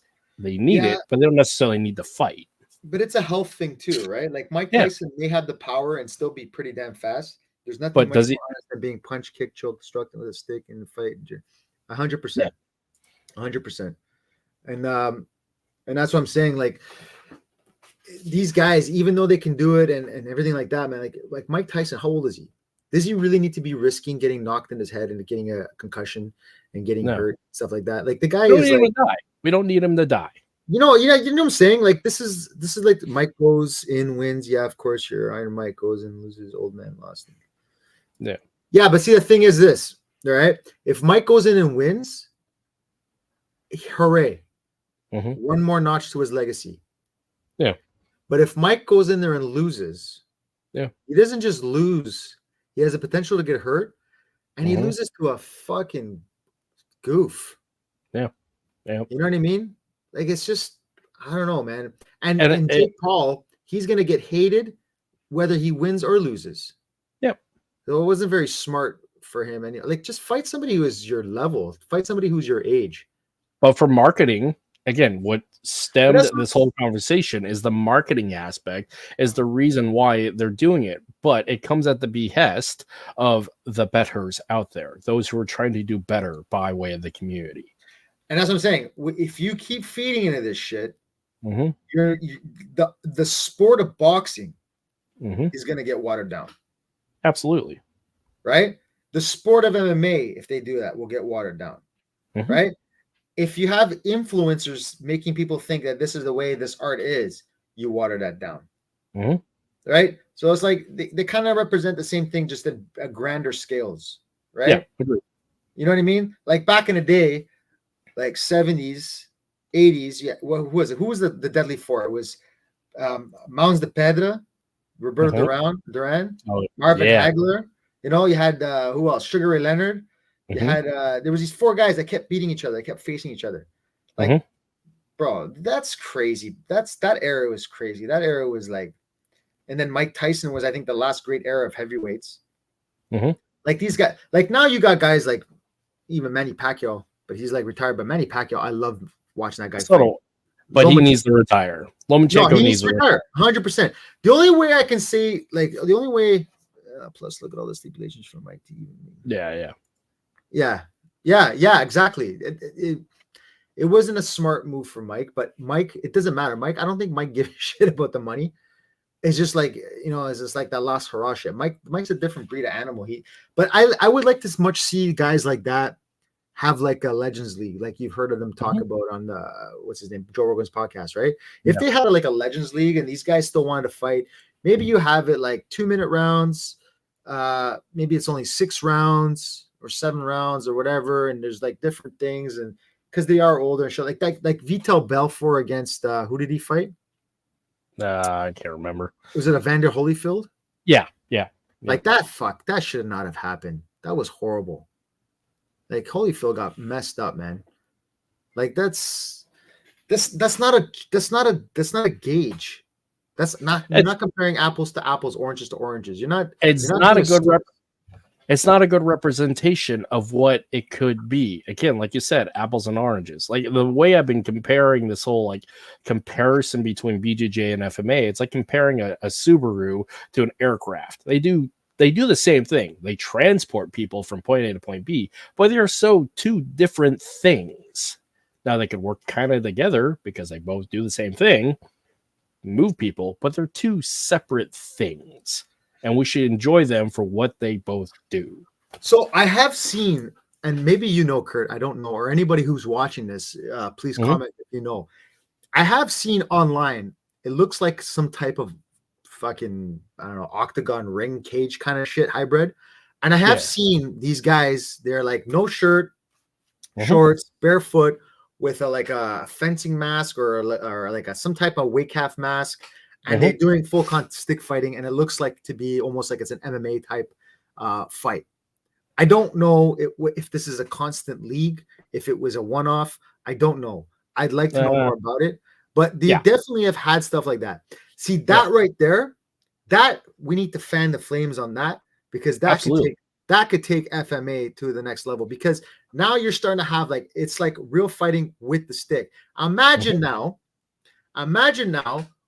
people embrace that, people nurture it, people did what they did with the UFC. They try to okay, how do we make this competitive? How do we put rules to, how do we sanction this? How do we do this so that this shit can grow? Imagine. And now imagine if something like that started to catch wind, and then an organization like ONE FC, who has different disciplines, that's it. 3 rounds, one is a weapon. Yes. Imagine if ONE FC started doing that shit. And then because ONE FC starts doing that shit, there's a pinnacle for it to be reached. Now you start having amateur organizations. Dude, so we have Bowhurst, which is full contact armored European HEMA fighting. Is dope. Which is dope. And Thomas Holtman, who's a dog brother, Thomas Holtman, Kung Fu Dog, he does that shit. I've been watching his journey. He's balls deep in that shit, and he's kicking ass. I love that shit. I want to try that. Yeah, but we have that. Okay, we just have that. FMA can do that, and this is the primary argument that I run into with one of the things that would elevate FMA to the next level. Because again, competitive people. I'll just say Americans because I'm an American. Americans want to compete. They want certificates. They want to have progress. They want to be champions. They want stuff to prove that they're good at what they do. This is why we have championship football. This is why we have championship wrestling. This is why we have professional leagues of excellence in athletic endeavors. So with FMA not having a competitive outlet that is accepted across the board, what is the upper progression for an FMA practitioner? One, you could be like, I'm an FMA guy, sure. I'm going as a law enforcement military trainer, sure. I own a school, sure. But without competition, the average school mom and dad sending their kid to the dojo, to the gym, whatever, to do FMA, they're going to see two realms of either stick sparring tag or dog brothers, but they won't have that thing to channel them in between. Because like taekwondo, sport karate, jiu-jitsu, they have boxing, they have a medium of competition at every stage of development. And they have something for people to look forward to at the end for competition, whether it's the Olympics or being a professional. But FMA, we don't have that. We have it in small circles, but we don't have that. I remember sparring this guy. His name is Leon. I can't remember his last name. He's a boxer from Combat Arts. And yes. And even the HEMA will. Yeah. Yeah. It is a greater chance of injury. It's pretty crazy, but like it's still like I can't get enough of it. Like it's amazing. Like with these guys, smash each other's helmet with a shield and that shit gets dented on. Like they can't even take that shit off. Like that's dangerous shit, you know. But what was I gonna say? Yes, this is what I'm talking about. And people say that this is just MMA with sticks. Like, so, yes. So what they're doing right now, they're just this like. This could evolve to be so much. Oh yeah. This could be so much. Because there's actual risk of injury here. I'll tell you something though. I don't like the double stick. I don't like this double stick shit. I'd like to see it more with like a single stick, and the reason why is because it would be more inclined to punch and grapple a little bit more. But that shit is dope as fuck. Like this is where you need to bring it, because this is what's gonna make it an athletic art. Like you don't get me wrong, you get a lot of athleticism from training and skill, flow training, all that stuff. You still get cardio, get movement. I'm not saying that, but I'm saying is like an athlete who trains to fight is is different. It's very different. It's like apples and oranges. You are training to be at a peak condition to endure physical endurance against resisting force, right? The intention is different because the end state is different. 100%. That there would elevate. And then you would start to see like the influences of Balintawak and KI and this and Pikiti and that. And you start to see like, oh shit, like for me, before I got sidetracked, I want to finish this thought. This guy Leon, right? I have never seen it before. And this guy didn't even train like that much in the classes at the time. But we were getting our friend Dave ready for a gathering, right? Who, I think he got the label dog. He's not I don't know if he's full dog yet. Yeah. But I know people that run. Sorry, that went real quick. Sorry. But Dave was getting ready for a gathering, right? And so we Shark Tanked them. There was like 11 of us, 11 or 12 of us. Paulo film. And this guy Leon, who's a boxer, they put a blade in his hand. Bro. Yeah. That was before anywhere else. And I'm sure it existed elsewhere, but that was the first place I seen somebody box with a blade. Yeah, Belton does it with Charlie. Yeah, I like Belton. I don't know him really well. I've met him a few times, but like again, see, this is okay. Sidetrack. Remind me what I was talking about with Leon, okay? But see how Belton, he does Muay Thai, he does jiu-jitsu, he does Filipino martial arts, he respects the individual art, but he himself also has learned to merge them. This is growth. This is good.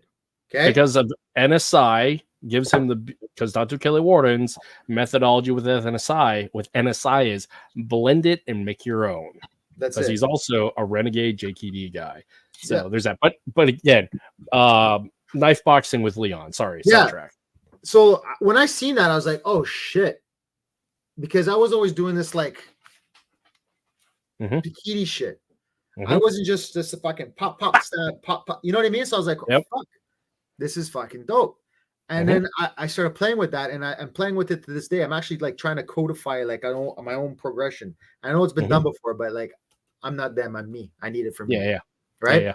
So but yeah, like stuff like that. I would have never seen that if I didn't I didn't see that in a Pikiti. I didn't see that in a Balint. And then when I saw Balintawak, I was like, oh man, this is boxing and trapping with sticks. Yeah, it's exactly what it is. It's dope, right? Now I'm a horrible student.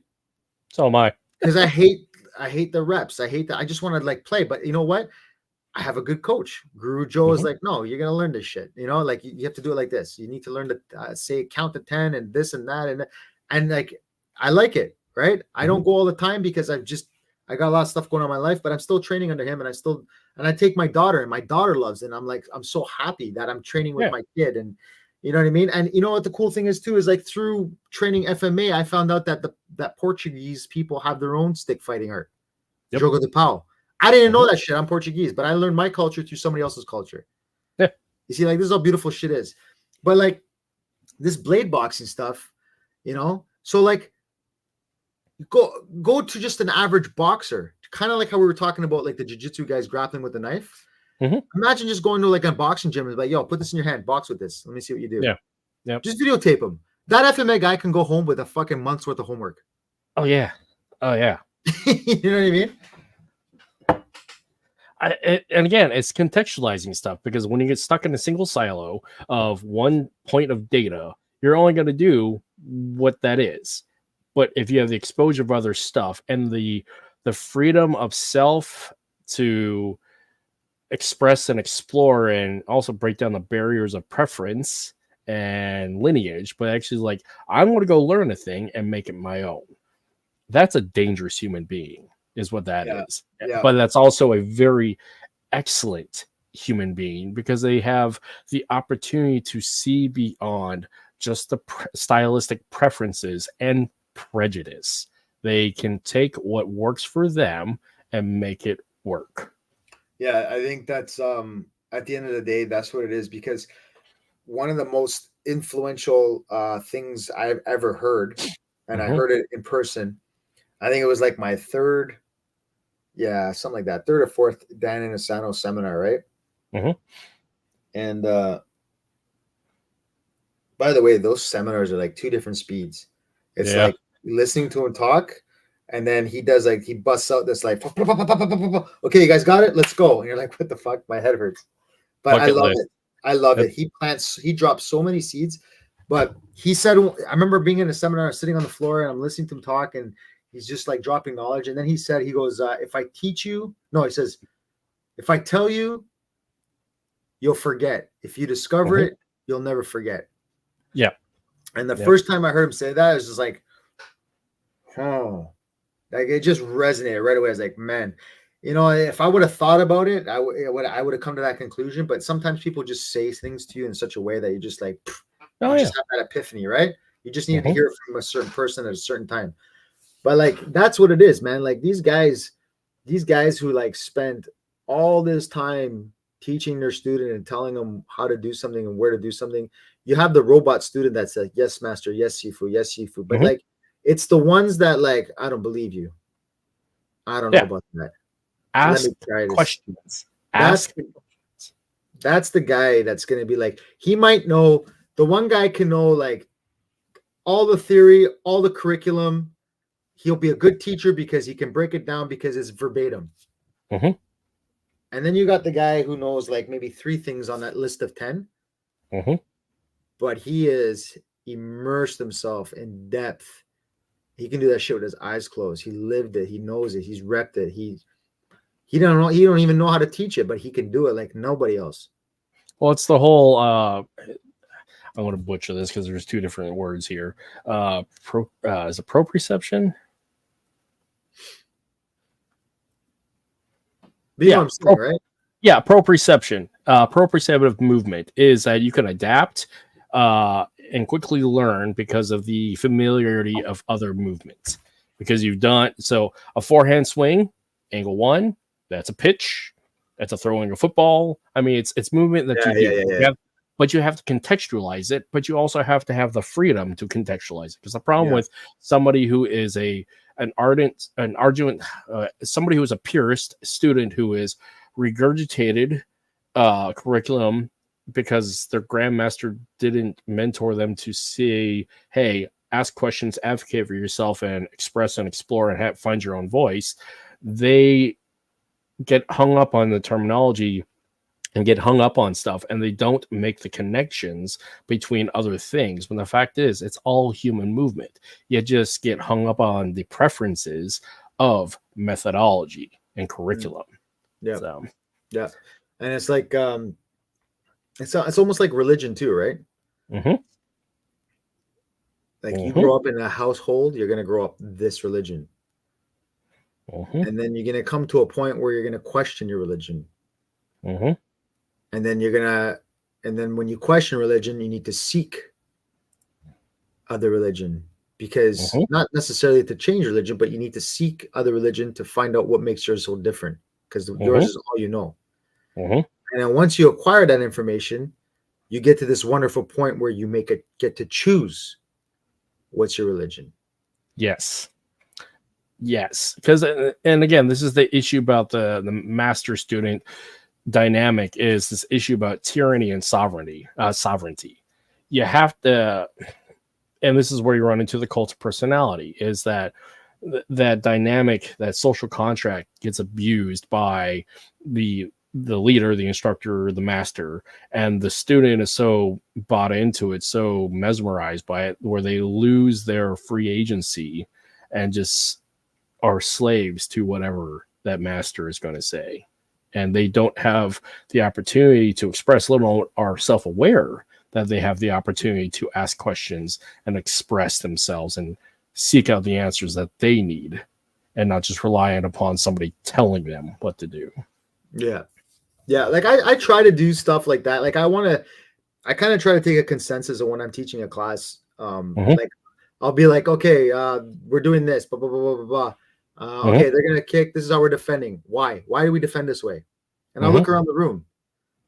And then like, if people are self-conscious about answering, then that tells me I'm not getting the message across enough because they're unsure. Yep. Or I'm making them feel like they can't be wrong. Yep. Yeah, there is. I can send you some. Absolutely. I'm trying to find the one that Belton was doing with Charlie. So like I'll make sure I ask some questions because I want to kind of take a consensus in the room of like, does everybody understand why they're doing what they're doing, or are they just doing it because this is what we're doing in class today? You know what I mean? And it helps kind of like self-check. It helps kind of like see how am I actually articulating material. Yep. You know what I mean? Because it's like you want to watch how the students perform. Is it clunky? Is it coordinated? Is it offbeat? Is the stance too wide? Does it look weird? Are their elbows flared out? Are they fully extending? Do they pivot? All that shit. Is their chin up in the air? But I think it helps me address the issues too. I think sometimes the physical stuff can get corrected if they understand the purpose intellectually. Yes. Like, hey guys, why do you have to have your other hand up? Because impact. Everybody says hand up, but why? Why here? Yeah. What's the purpose? Do you understand why? Yeah. And then if they don't know, so I don't know, I really never thought about it, just to protect my chin. Yeah, but why? Why? Because you need the support. You need the frame. You want your head to be locked in. Yeah. So you hear shit like that. So I'm like, okay, cool. So now I know you know that. Hey, there's a new guy today. You're going to partner with him. Explain to him when he doesn't do it, why he needs to do it. Yeah. Not just smack the shit out of him, but right. Or just like not see nothing. I want people to feel like they're invested too. Like I'm very careful. I don't want them to overcorrect. Because then it starts to be like an ego thing. Like, look how much I know. Yep. But like, hey, you might not be a crew, or you might not be a guru, or you might not be a Sifu, but you definitely know more than this person.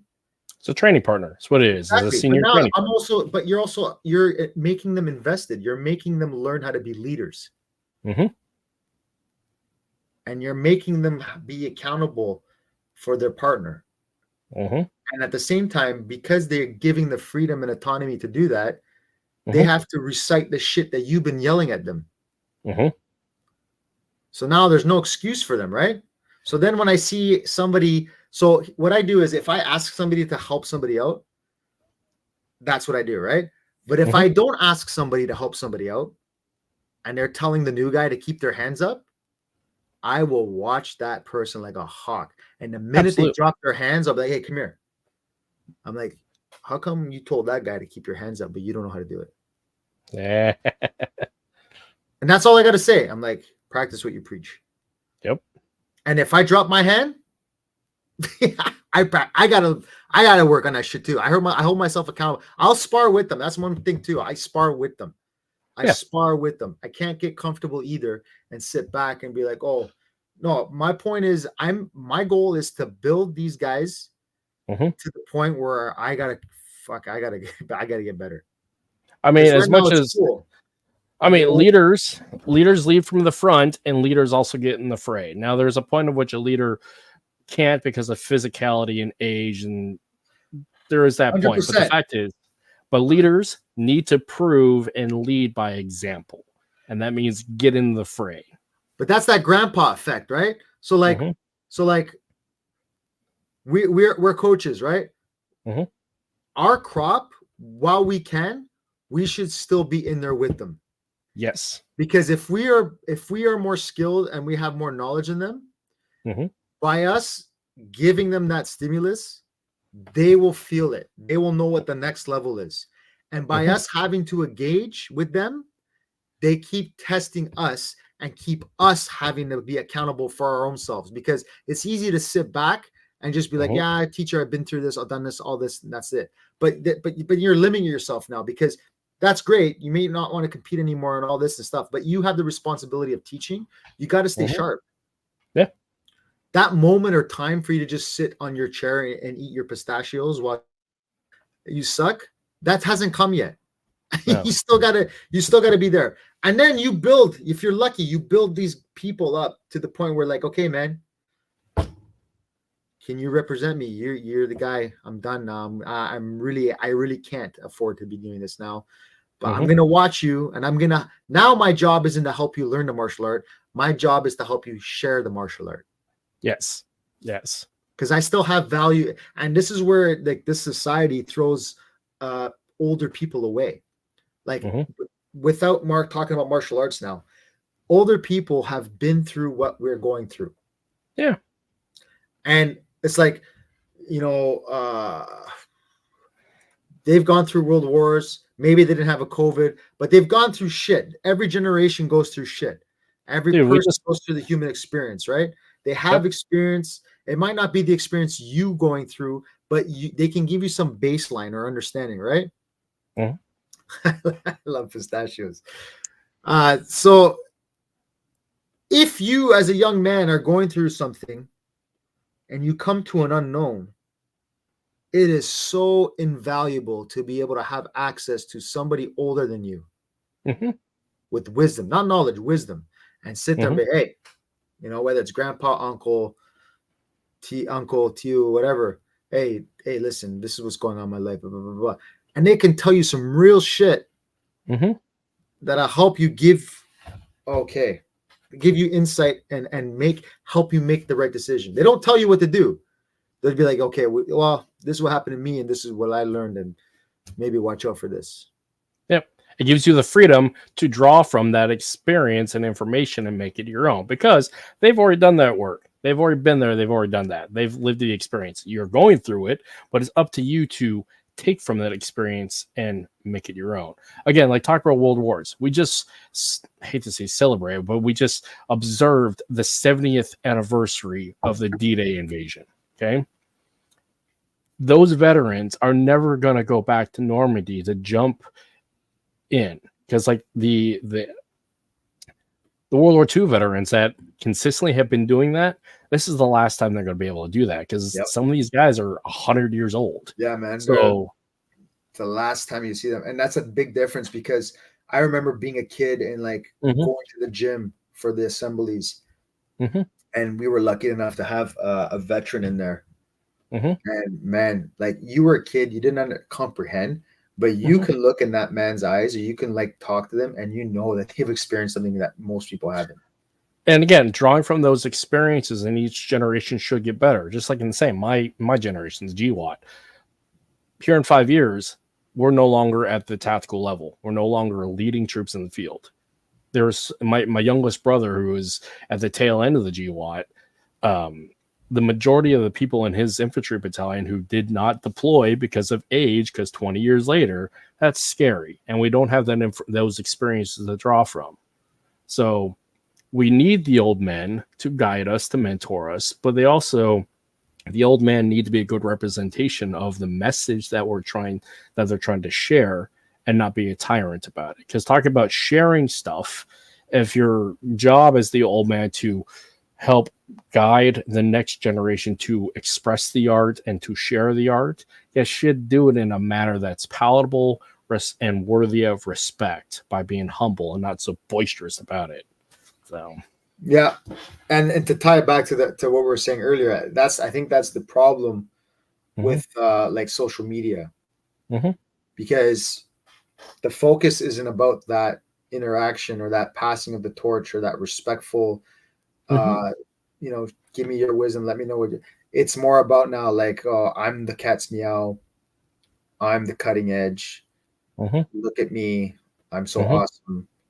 And it's like, oh yeah, we just created this thing. I was like, no, man, this fucking shit's been around for a long time. It's just you happen to videotape it today. Yeah. You know what I mean? And it's like, I have a really big problem, and that's why I say like this guy, like guys like Tim, like, you know, he's older than I. He's been on this path For much longer than years. me. Yeah, Yeah. and that's what I'm saying. Like, I made this comment earlier about his video that pissed him off. Understand, it's not him I don't like. It's that video, Yeah. right? But like, he's an older guy, and I respect him and what he's been doing. He was doing this shit before I was, You've been uh, born. Yeah. you know what I mean. But at the Mhm. same time, it's like, go sit down with your parents. Yep. Hey, bro, my dad is 91 years old, and that man has dropped so much knowledge. He's 91 years old, but he came from an island in Portugal that was under a dictatorship, and there weren't even cars there. Mhm. You know, you want to talk about seeing some shit. He went from outhouses and horseback to what we have now. And sometimes I trip up because I ask him like, Dad, what do you think about all this sometimes that you see? And he's like, it's weird. It's like he's used to it because he's seen it so gradually happen, but he's like, I feel like I'm living in like I don't Another even know. universe. Yeah, he's And like, I then don't even know where I am. He's like, but it's been so gradual. I know I'm assimilated to it, but I have no mhm. idea what the hell world this is. I don't understand how it functions anymore. And it's true. Yep. Just think about like even just like from with regards to martial arts, just think of the jump from 1993 till now Oh yeah. versus, you know what I mean, where we are I'm in look, martial arts. dude. I'm looking at my adoptive father was one of those fighters from the 70s and 80s, like Dan Anderson's generation. Oh, The American. the real karate dudes. Yeah, straight up concussions and psychotic. Yeah, that generation of crazy, and seeing that basis of capability, skill, and innovation, and where we are today with the UFC, ONE FC, all these things available, and the privilege of the safety and codification. It came from those crazy ass dudes in basketball floors wearing the funny pajamas, beating the shit out of each other. So the respect is there. And I can imagine men of that generation, men and women of that generation, martial artists of that generation, looking at where we are today and trying to stay relevant if they're still in the game, because there's so many tools available, but they're behind the power curve because of age and way technology keeps evolving. So I can see they're trying to grasp on to that market, but they're doing it in such a manner that doesn't work. And we should let them just do the things that they do. Because, plain case, aging gracefully and doing what they're going to do. We're both students of GM Bobby. Okay. GM Bobby's art is being passed on through his students by spreading it. And GM Bobby is probably one of the nicest men I've ever met on the planet. And he's aging gracefully. And he dresses like a G. Yeah. Oh, yeah. With his glasses and the Ah, chain. dude. That tripped me out. I was like, oh, okay. All right, player. But listen, point. the coolest thing, sorry, I didn't mean to interrupt, but the coolest thing about Jim Bobby, Yeah. and I really, really like this about him, is to get FQI, you have to come up with a whole bunch of techniques. Yes, you do. And yes, you secretly are a nice guy, Renee. And the cool thing about Jim Bobby doing that is you have to learn his shit. You have to be proficient in it. But then he also allows you to be your own person and add in your own flair. And that promotes growth in the art too. So he's actually, in today's day and age, a Filipino martial artist who has done two things: preserve and grow and spread. Yep. Yeah.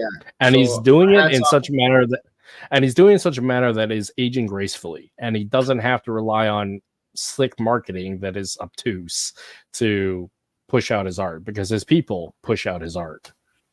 And that's the thing, right? It's like, and that's what I'm saying. No, you have to know your place. You have to know your lane, right? Like you can't be 40, 50 years old dressing like you were when you're 20. Nah. You know what I mean? It's cringe. But you could be that older guy who the kids still be like, oh, I know who you were when you were my age. But now you got to play that role of where you're at. You know what I mean? Yeah. And it's like, as an also spreads his art. And this fucking guy. And you have to know when to like let the new batch do their thing. Just kind of hang back and like, because if they're a real student, they're gonna know the history and they're gonna know who you are. You know what I mean? Like you don't train for FMA and you don't if you train Balintawak, you're gonna know who Jeet Bobby is. Yeah. If you like full contact stick fighting, you're gonna find out who the Dog Brothers are. Yep. You know, if you like precision, you're gonna find out who KI is or Calis Illustrissimo. If you want like angles, like you're gonna do the work. Let those guys find you. When they find you, they will pay homage to you if they're real. And that's how you collect your popularity points. Is because the guys who are current in this generation will know who to point to the ones before. But when you force yourself too hard or you try to be cool and relevant and do all that shit, all you do is you bring down your legacy by trying too hard. You know what I mean? If you're that good, you're going to be remembered. Period. Yep. People always remember an asshole, but people who will really love like the generation came before, that comes from the respect, the deference, humility, and the legacy put forth because they've been there, they've done that, but they weren't an asshole about it. So, but sometimes you got to be an asshole. Yeah, you do for a certain point in time, but like, I don't want to be remembered as an asshole. I mean, I've been an asshole. I am an asshole sometimes, but the fact is, at the end of my days, I don't want to be remembered as he was just an asshole. And in the case when you have when you have documentation online of you being an asshole, like that shit lives forever, so long as the internet exists. So I don't know. It's like this though. Like you're gonna be an asshole in somebody's.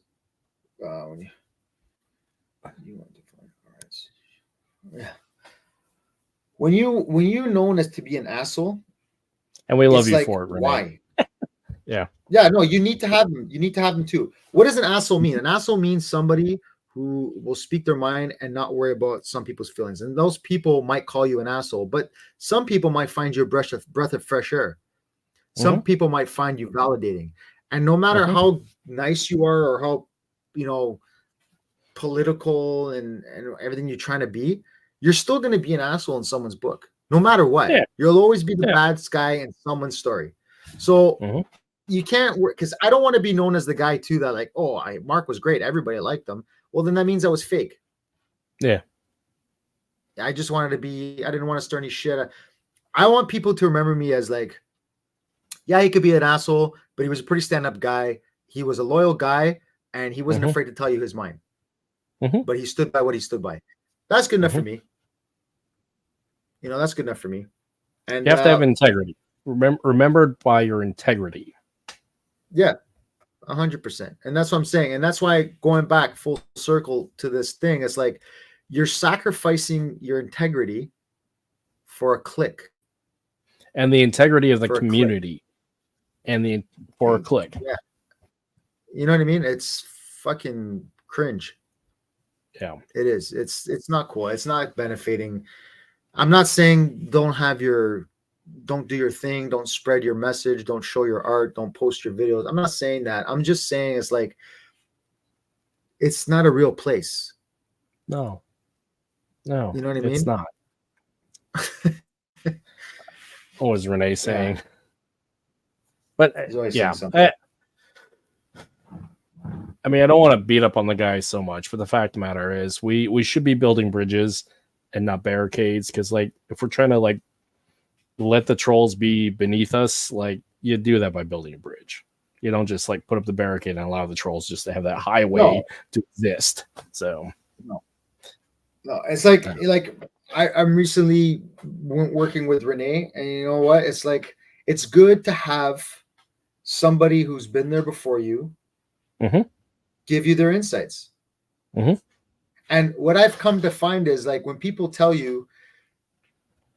say like, oh, you remind me of myself when you're younger, for me, that's a compliment, because what that says is they relate to you. They see something in you that reminds you of them. Right. I take that as a compliment. Right. And if somebody says that to me, or they're willing to invest in me, like nobody has to invest in you. No, they don't. Anybody who spends any time out of their life to come to you or meet you somewhere and fucking, here's what I know, I want to share this with you. Like, why would the fuck would you not want to give that person respect? Right. And if they give you something, and if they give you something of value, why would you not then turn around and say, hey, yeah, and you share it with your colleague, or you share it with your training partner, and they're like, oh wow, that was cool, I like that. Yeah. I'm like, I learned it from this person. Just, it's simple. Yep. And it costs you nothing too. It costs you nothing other than sacrificing your ego. And that's what I'm saying. Like that, for me, I give a shit what those people think. I don't give a shit what somebody across the world thinks about something and presses click, or doesn't like it, or does like it. Like whatever. If I share something, we're all guilty of it. But if we share something, I'm trying to share something because 3 things. Number 1, I want to see if what I'm doing, somebody else is doing. Yeah. And if so, they might have feedback for me. Peer review. Kind of let me know where I am in my creativity phase. Number 2, if they're not doing it, I've just helped give somebody an idea. Because I know I've gotten ideas. I see something like, oh fuck, I want to play with that. That looks cool. I didn't think about that. And number 3, when I'm an old man, I can look back and say, oh shit, look, I used to love doing this shit. Look at this shit. And my kids can remember, like, look at that. Look how much he loved this. You know what I mean? So that's why I'll share it. But like, other than that, you got to be careful on how. And one thing I learned too is I'll never let anybody control on how I'm portrayed on social. Agreed. Yeah, careful of that shit. Yeah. Because I mean, that's a way it's delicate. Because I mean, the fact is, the FMA community is so small, and we're trying to burgeon our way into the overall wider community of martial arts and just the world in general. And you either can be a good ambassador who will stand the test of time and put forth a great legacy, or you can be just an asshole that is known just for that and actually makes us all look bad. As we keep going back to it, as our community is small and we have bad actors in the community, it makes us all look bad. But here, is FMA better than BJJ? Well, I'll tell you something, man. Like, think about this. Let me paint a scenario, okay? What if the FMA guy, is in a confined space? What if the BJJ guy can't close distance? The FMA guy's too fast. What if he's got a lot? You can't answer a question like that. There's so many what ifs. But I'll tell you one thing. I would say I would put my money on the BJJ guy. And the reason why I say that is because, like we mentioned it before, tested violence.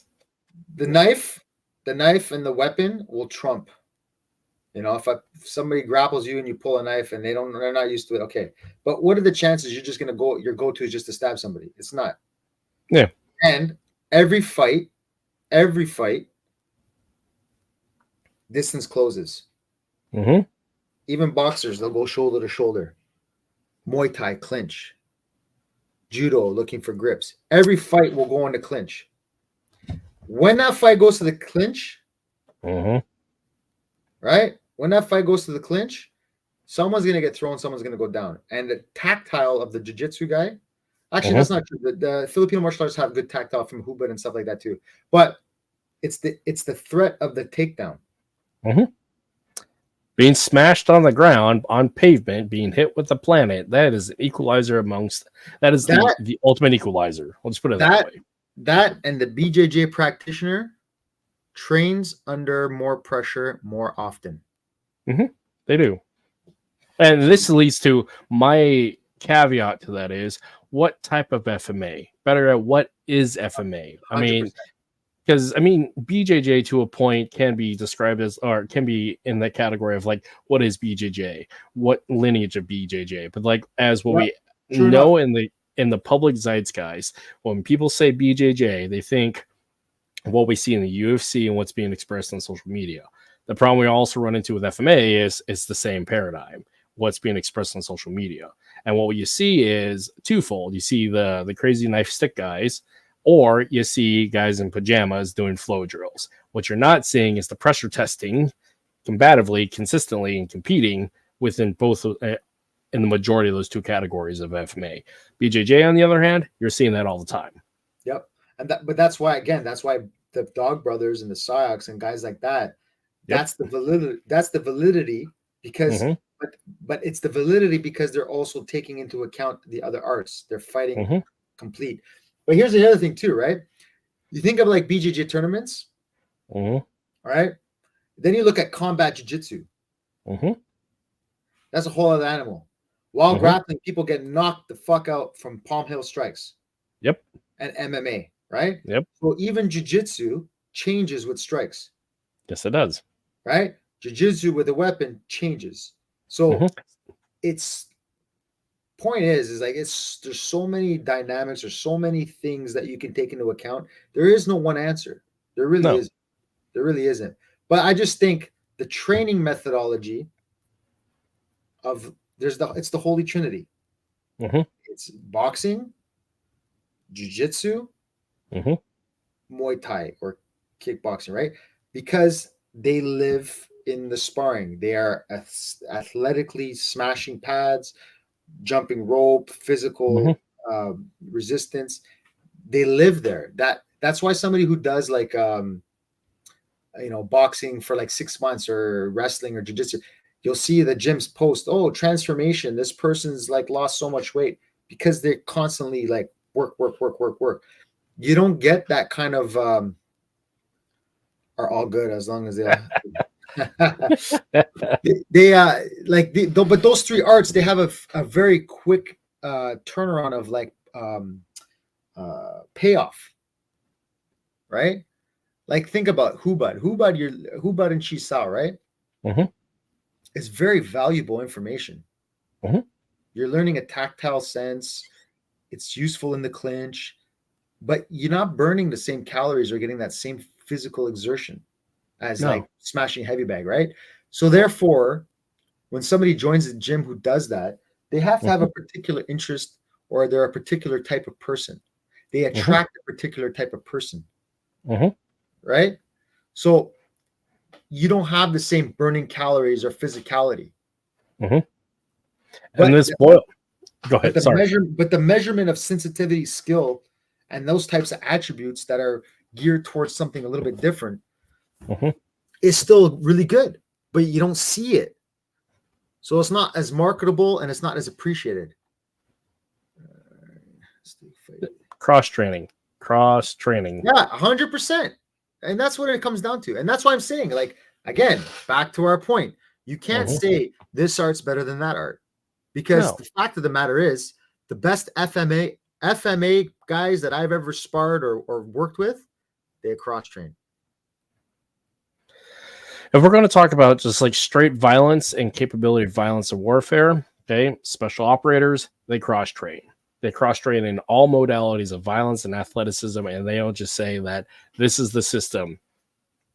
They just do it all and seek out the experts and train constantly, pressure test, innovate, put it to test in the field, come back, adapt, and relearn, and continue on and on and on. They're constantly in the flow, constantly in the mix, doing the stuff. And they're not relying on the tactics of yesteryear. If they do, they're going to die. So, but just in the same of it, despite all that training and experience, those special operators can still die from a kid with a dishka hiding in a doorway.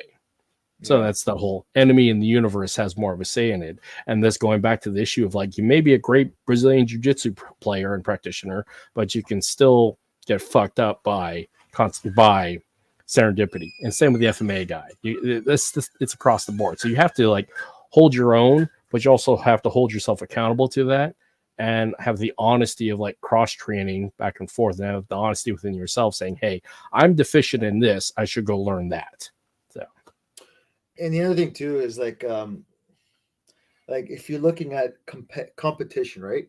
Like competition will breed a standard of excellence. Competition will elevate and set a bar for standard, right? Because this person's this good, like we've seen in the UFC, right? Yeah. Just jiu-jitsu, and then this guy started adding in leg kicks, and then this guy started doing this, and then everybody evolves. They start cross training, and now all of a sudden everybody's hard. They know how to fight everywhere, and then blah blah blah blah blah. And we are where we are today, right? Okay. The thing is this though, if I'm gonna fight you in a Muay Thai setting, right? If you've had any fights before, I can study your tapes. Yeah. There's rounds. We are agreeing to a set of rules. We are both training prior hand. We have a coach, a meal coach, a performance coach, a psychological coach, a tactic coach, and all that shit, right? Okay. We are not that. We are not that. FMA is not. Most people want to think they're that. We're not that. No. We're fucking middle-aged men. Some of us have kids, some of us have wives. We work a full-time job. We might teach. We might be more active than the average fucking Joe. All right. But we don't live that life. Not anymore, I don't. No, not anymore, right? Like, believe me, I wish I was not getting older, but I know there's a difference in what I can do and what I can't do anymore, right? And that's fine. I just have to adapt. But my point is like when you're talking about like real violence, like outdoor violence, right? I heard about an altercation that happened in Oshawa, where this guy he was causing problems on the street. This lady called her ex-husband because she was scared because he didn't live. Came, yelled at the guy because he was a hothead, and the dude went home, grabbed his gun, fucking went and shot that guy. Came back, shot his neighbor, the chick that called her ex-husband. What martial arts can help you with that? Right? or it's the person that you don't think looks like a physical threat, but they just like they'll just stab you when they're not paying attention because they're mentally ill. All right. It could be. Sorry. Go ahead. I'm just saying, like the same aspect. Like, what martial art could I have developed or deployed when I got stabbed? I've been stabbed. You know what I'm saying? Like I mean, we spend all this time training, right? But like, we have to understand something. Like real violence and all that shit, you need to expect to be able to defend yourself after being hit. Yeah. Like if you're lucky. The artist called "Shut the Fuck Up." Yeah, shut the fuck up, though. Because think about it. Most people who train martial arts, and who have the capability of violence, fucking look for fights. Yeah. Like I learned that right away. I used to be a fucking punk. I used to fight all the time because I thought I knew how to fight. I was just hitting people hard that didn't know how to fight too. You know, until I joined a gym and I was like, oh, I don't know anything. I just don't want to get shot because you know what I mean. It sucks. Man, I'd rather get shot than stabbed, honestly, because... But my point being is I'm not looking for fights because I don't want to get shot. Right. You can get shot. You can get stabbed. There's some crazy people out there that don't give a shit. Right? Yeah. But the point is like, you can't control when you get attacked. universe and the enemy have more say than you do in a self-defense, personal protection situation. And even worse than that is the person who thinks they can handle themselves in any situation. Therefore, they don't care what situation they allow themselves to get into. Yeah.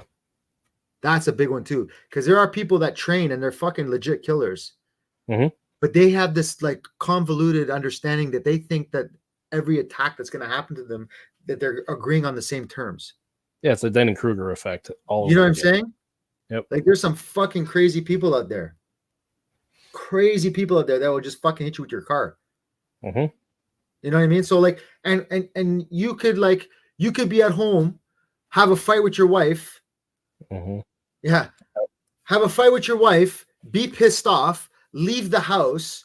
You're in your own head and somebody fucking jumps you. And because you weren't paying attention, they got the better of you. Right. Mm-hmm. Or you could you could be sick. Mm-hmm. You could have the fucking shits. You could be, and on that day, somebody picked a fight with you. You're not 100%. You weren't expecting it. You're stressed out. Your mind's elsewhere. Like, you can't expect that every time. People think that, if somebody attacks me, I'm going to be prepared. Really? When did they attack you? What time was it? Did you sleep that night? Are you sick? Are you healthy? What's going on? Did you sprain your ankle? Most of us train all the time. You know how fucking broken I feel when I get up in the morning? Yeah. I'm fucking sore from jiu-jitsu. If somebody wanted to attack me at 5 o'clock in the morning when I was going to my car, that'd probably be the best time because I'm fucking I just got out of bed like broken. Yeah. You know I'm still recovering from think about this shit. You have to think about this shit. And again, I keep coming back to this, okay? Special operators die by 10-year-olds with a Dishka or an IED or death by RPG. They are the peak cream of the crop warrior killers out there, and they still die by happenstance because shit just happens. And the lie that a lot of martial artists tell themselves and others is that I am a warrior, I'm a master of my art, I can take on anybody. Again, Dunning-Kruger all over again. But the enemy in the universe have more of a say than you do, despite all your preparation and your preferences.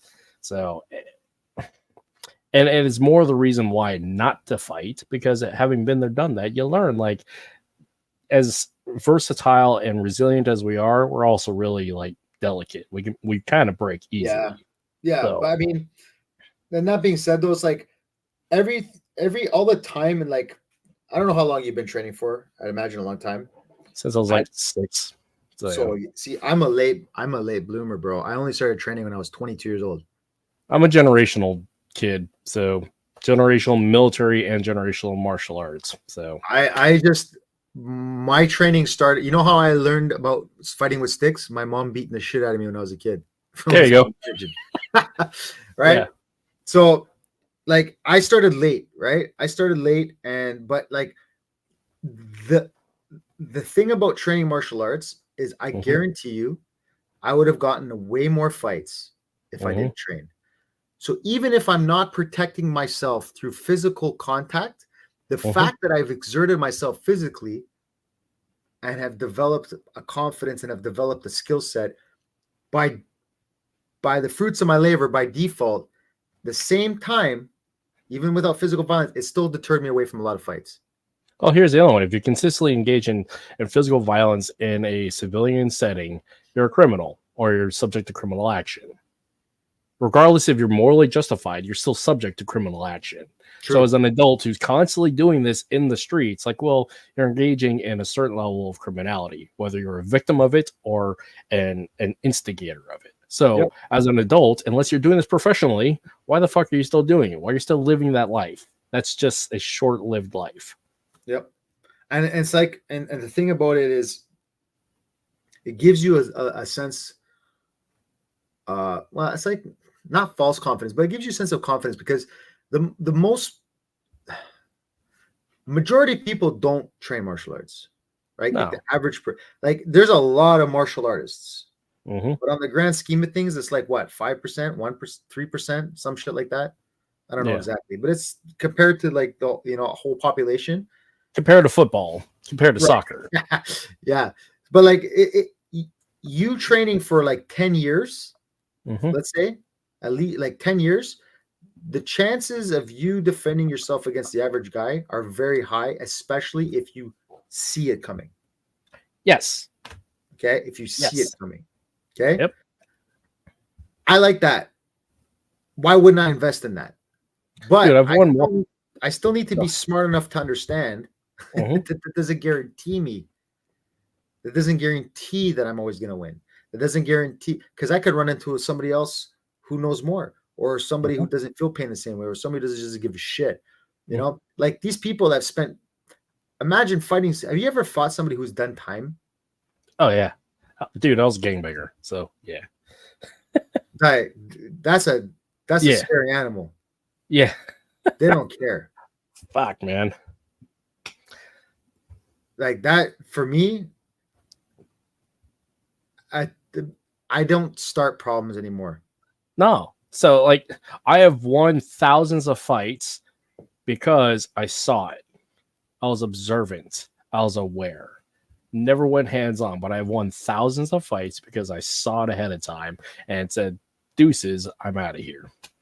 It's silly and cliche, but the fact of the matter is, I have mitigated so much violence by being aware that violence is about to occur and adjusting my approach and egressing out of the situation. Yeah. And knowing that you're not going to win every time and that you're not going to be the always harder rock in the room, that's a skill too, because just because you know, just because you train, just because this and that and the other, man, it's like you can't think like that. You cannot think like that. You have to stand up. You do, because like what Renee is saying, some dude road rage with a pistol shows up to the other guy's vehicle. He's got pistol in hand, and guess what? Guy in the vehicle shot him in the face 3 times because he also had a pistol. Like, you just never know. That's what I'm saying. And here's the thing, right? Right now, like, okay, let me ask you a question, Kurt, because you're an American. Yeah. What if Trump died? Oh, fuck, dude. Oh, fuck. Right? Like, people don't understand. Civil unrest, the current state of it's like a propane tank that's been fucking for a long time now. People are getting broke. People are losing jobs. AI is going to replace a lot of people. Inflation isn't slowing down. You know, there's a lot of circumstances. It's like a perfect storm. Okay. The more desperate people get, right? You're going to find out if your fucking FMA works or BJJ works or whatever works. Because unfortunately, people are going to get desperate. And like stabbings are on the rise. Yeah.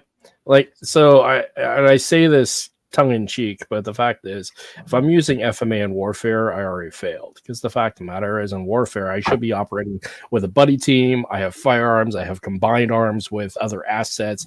If I'm in the engagement zone where I'm hands-on, I have already failed the TTPs that establish me to have dominance in the battle space. So FMA should not be my go-to. And just the same in the civilian aspect during civil unrest, FMA and BJJ should not be my primary go-to. Yeah, it should be everyone's go-to should be their ability to assess. Everybody should be. I'd love to see somebody run like a really.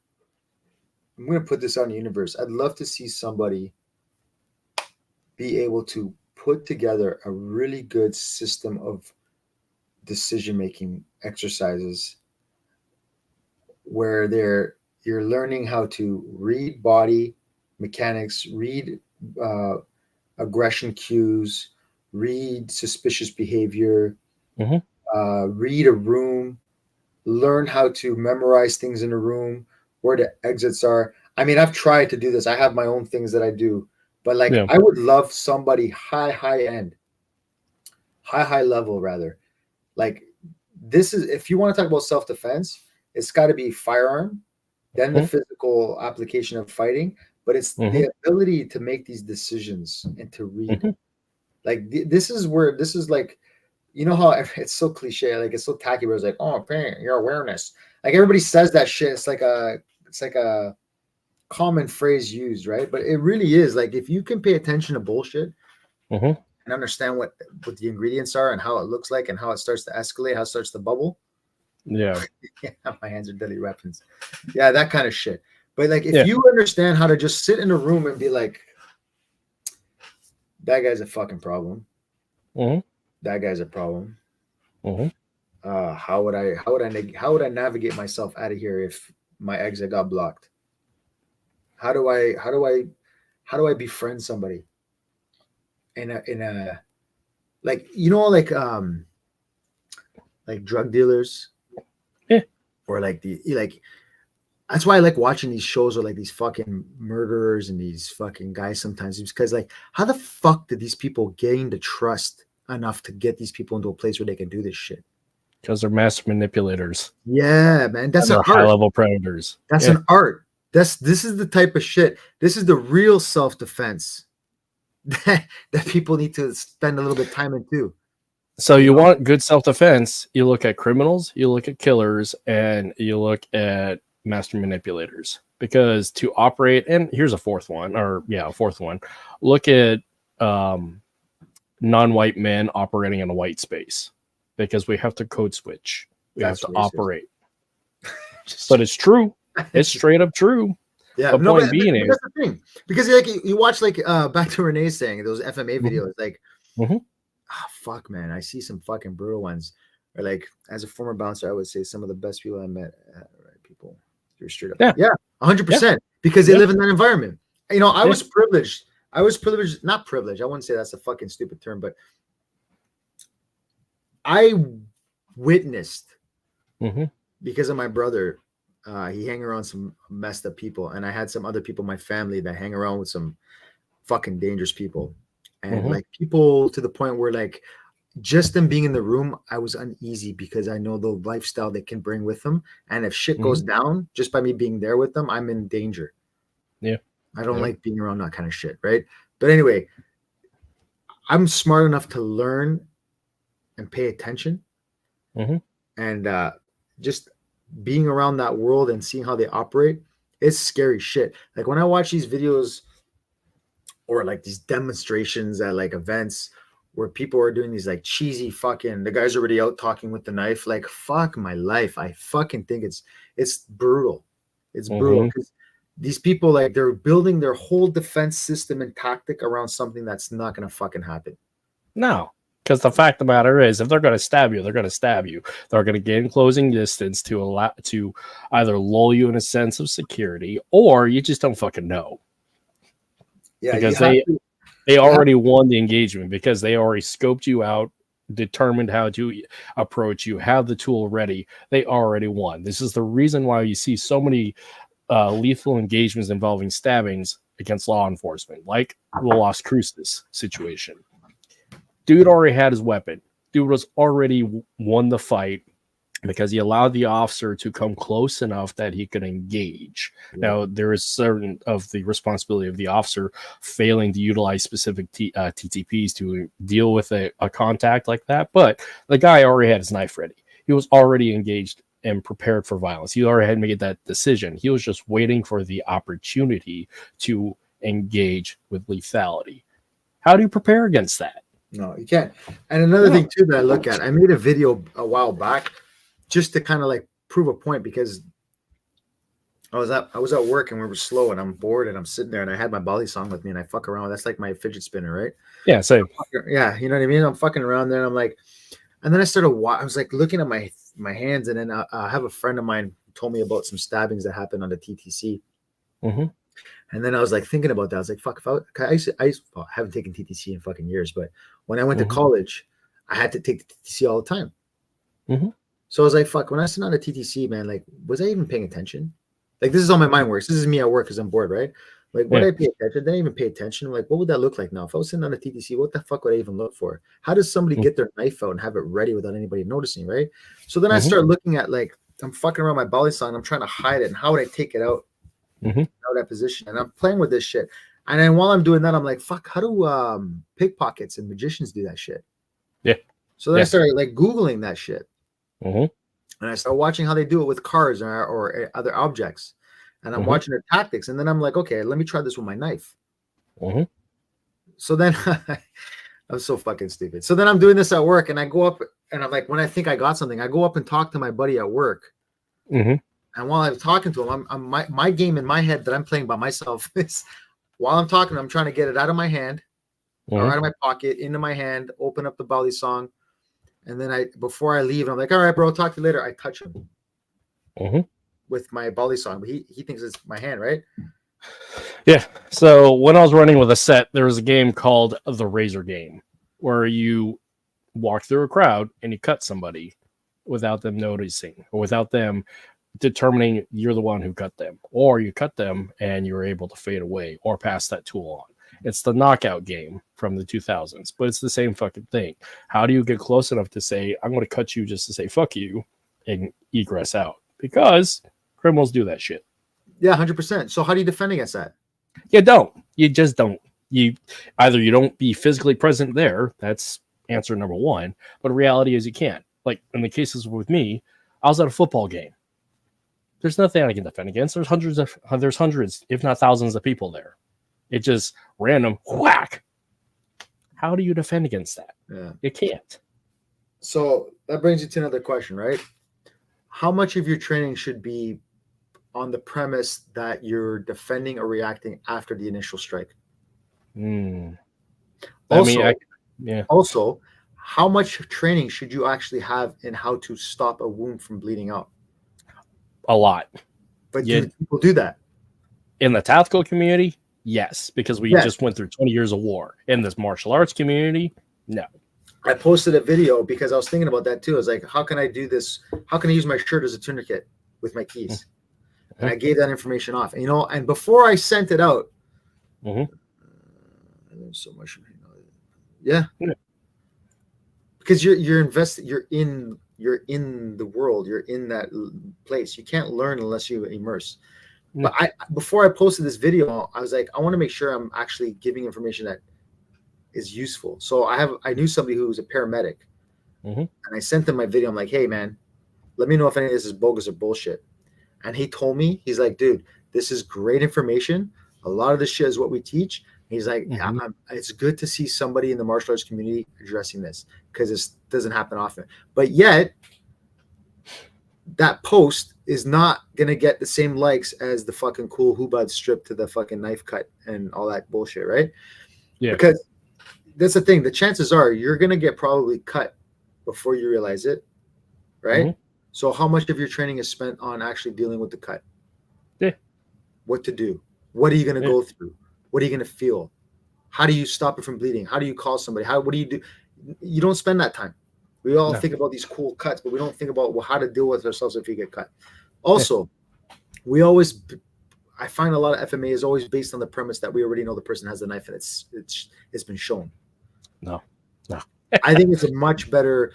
I must say, the only person that I attended a seminar with, Joey from Combat knows them, is a Krav Maga group, and I'm not the biggest fan on most commercial Krav Maga, but this guy that they deal with, he's pretty legit. He's pretty good.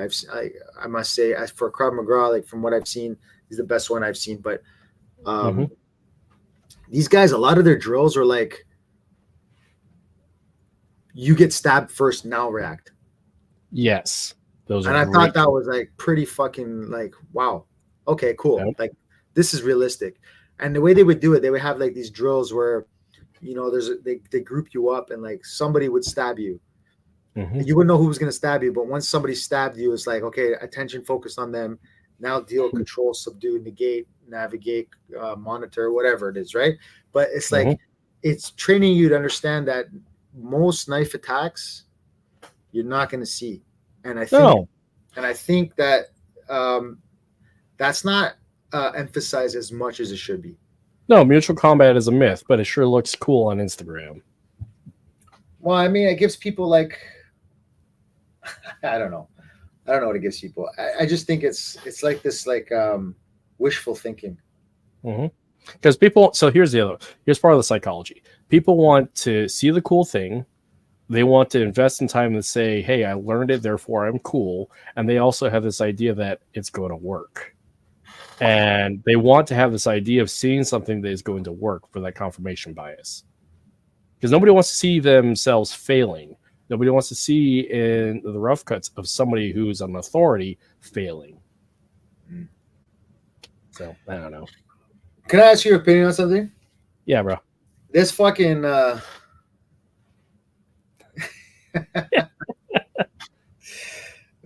fuck.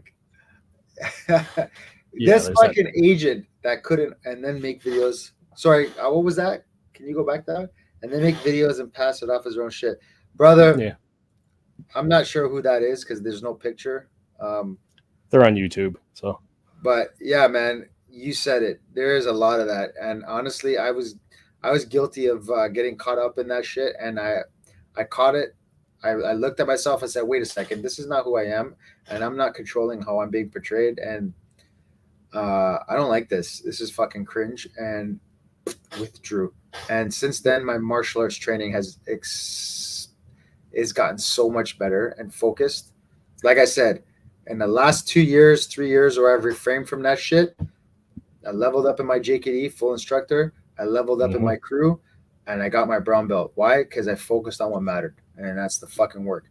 But anyway, I was gonna say, these FBI agents that were if they were even FBI agents that were in Trump's detail. That one chick, have you seen the famous video of that one girl could not holster her gun? Yeah. Okay. What are your thoughts on that? That shit happens for real. Just does. Yeah. And what is that? And what is that? Stress, adrenaline, lack of experience. You have a lot of the outside stimulus, the disbelief of this is actually happening. It's the locus of control. I mean, there's a lot of things. Because again, I keep going back to like special operators. Because when people think special operators, they think of special operator. But that is a scale of efficiency, efficacy, and quality that as they age up and have more experience, they have the experience, but they have the physical deficiency because of all the wear and tear. So like a new special operator coming in, they're at the peak performance of physicality, but they lack the experience. You got the old special operator who's been there, done that, has the experience, can do all these things, but they are deficient because of time and experience and wear and tear on the frame. So, but to get to a level where you're gonna be hired to do that, you would be considered a professional, yeah? Yeah, you'd be a professional, but then again, like professional law enforcement, because we both have worked with law enforcement. Okay, but this is let's agree that this is a level above law enforcement. Okay, they're supposed to be, yeah. All right. Okay, so we saw how that played out. Now, let's bring it back to regular guys training FMA. How many of these guys are actually training to withdraw or deploy their tool? Very few. Now, I mean, there's a lot of trend of it where you're seeing it now with like the rapid knife draw stuff. Yeah, that's all cool. Yeah. When it doesn't count. Yeah. I'm pretty fast with that too. You know, that's cool. But like, how fast are you when it matters? Not very, because unless you're engaging with it constantly, have the pressure test. Because like, I mean, I did a bunch of videos of this recently with Cooper. Like, it's bad math. Because they were dealing with one action and you're dealing with 5. Yeah. You gotta, so. But my point is like a fucking Secret Service agent can't fucking holster her firearm. But the average FMA guy thinks that they're gonna be able to like deploy the knife and hide it right away, and it's just fucking silly, man. It's chaos. It's like people are trying to control chaos. And the fact of the matter is combat is chaos. Yeah. There's a lot of principles that we can apply in because it's a physical world, but combat is chaos. And trying to rein in that it's an upward battle that we're probably not going to win.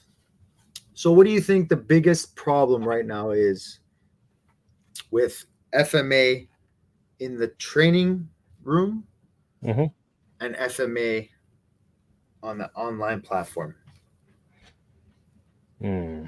People want to not see trying how. to hijack your podcast. I want No, to know. no, you're good. I got about 15, 20 minutes about this, but the training deficiency is training is messy. Training's full of mistakes. Training is long and boring to watch. Online is cool. They want to have the best cuts. They want to market the things that look great, to want to draw a market to them, whether it's the market of time or actual physical market of bringing people into the studio and train with them. So they want the best product out there, not the authentic product, because nobody wants to sit there and watch. I mean, very few people want to sit there and watch like a solid like hour-long training video, because the attention span, and it's just boring to watch for the average person. So it's the issue about presentation, and was the end state of the presentation. Are you actually trying to promote something to educate, entertain, or inspire? Or are you just trying to do something out there to bring income to you? Because the cool stuff, yeah, that you can get that in a minute long clip, but all the good hard work, that takes years. That's boring to watch unless you're a big nerd about it. So I think that's actually the big deficiency, is this issue of like, what is the purpose behind your video work? Yeah. So, and this is the reason why with me, I do single, like I'm just filming something actively, and then I try to cut something to make it work there. There is unless I'm doing like the single, like I'm working on a bag, then there is like, you see the drill and repetition, me actually trying to work through something. But like when I'm working with Cooper, it's all ad hoc. It's all from a long training video of us just doing stuff. And often it doesn't look cool because it's boring. And that's the point. Yeah. Yeah. I can't tell you how many times I've been doing something, sparring or doing something, and I'm filming it, and I look back and I think I got some good stuff, and I'm like, what the fuck? I suck. And I like filming more. And that's why I like filming the learning process, because the learning process is boring, and giving the advocacy for people to understand that like the learning process is boring, it's okay, then because you don't just have to be subject to the highlight reel. So that's at least my thought and process behind it. Because the other one too is I'm not trying to sell anything other than like taking the time for somebody to consume what I'm trying to say, but I'm not trying to make money off of this. 100%. Yeah. I'm just trying to share, man. Yeah, and that's what I'm doing as well, because the fact is, like the podcast, it allows me to document for longevity and legacy about the people within our community and the process of us growing as a community. Hey, keep it up, man. Like, well, change the hinge. Keep it up, because I like your podcast is growing. Like me, I have a podcast. I do it when I feel like it, and I do it when I feel like I have the person I want to film. But we are doing like I mentioned earlier, we're at T4TCS. Sweet. I am going to be starting a podcast with that my friend Eric and my friend Jacob. Eric's a traumatologist. Jacob is a martial artist like myself. Yeah. And we're going to start gearing it towards like trying to merge martial arts training as well as the effects of trauma and how trauma affects your training and what happens after altercations. I think that might be doing well. I think I want to, if I do it, I want to do it. I want to do it like for like a service. Yeah. You know what I mean? And I like this and like this and the FMA discussion and the Jeet Kune Do dialogues.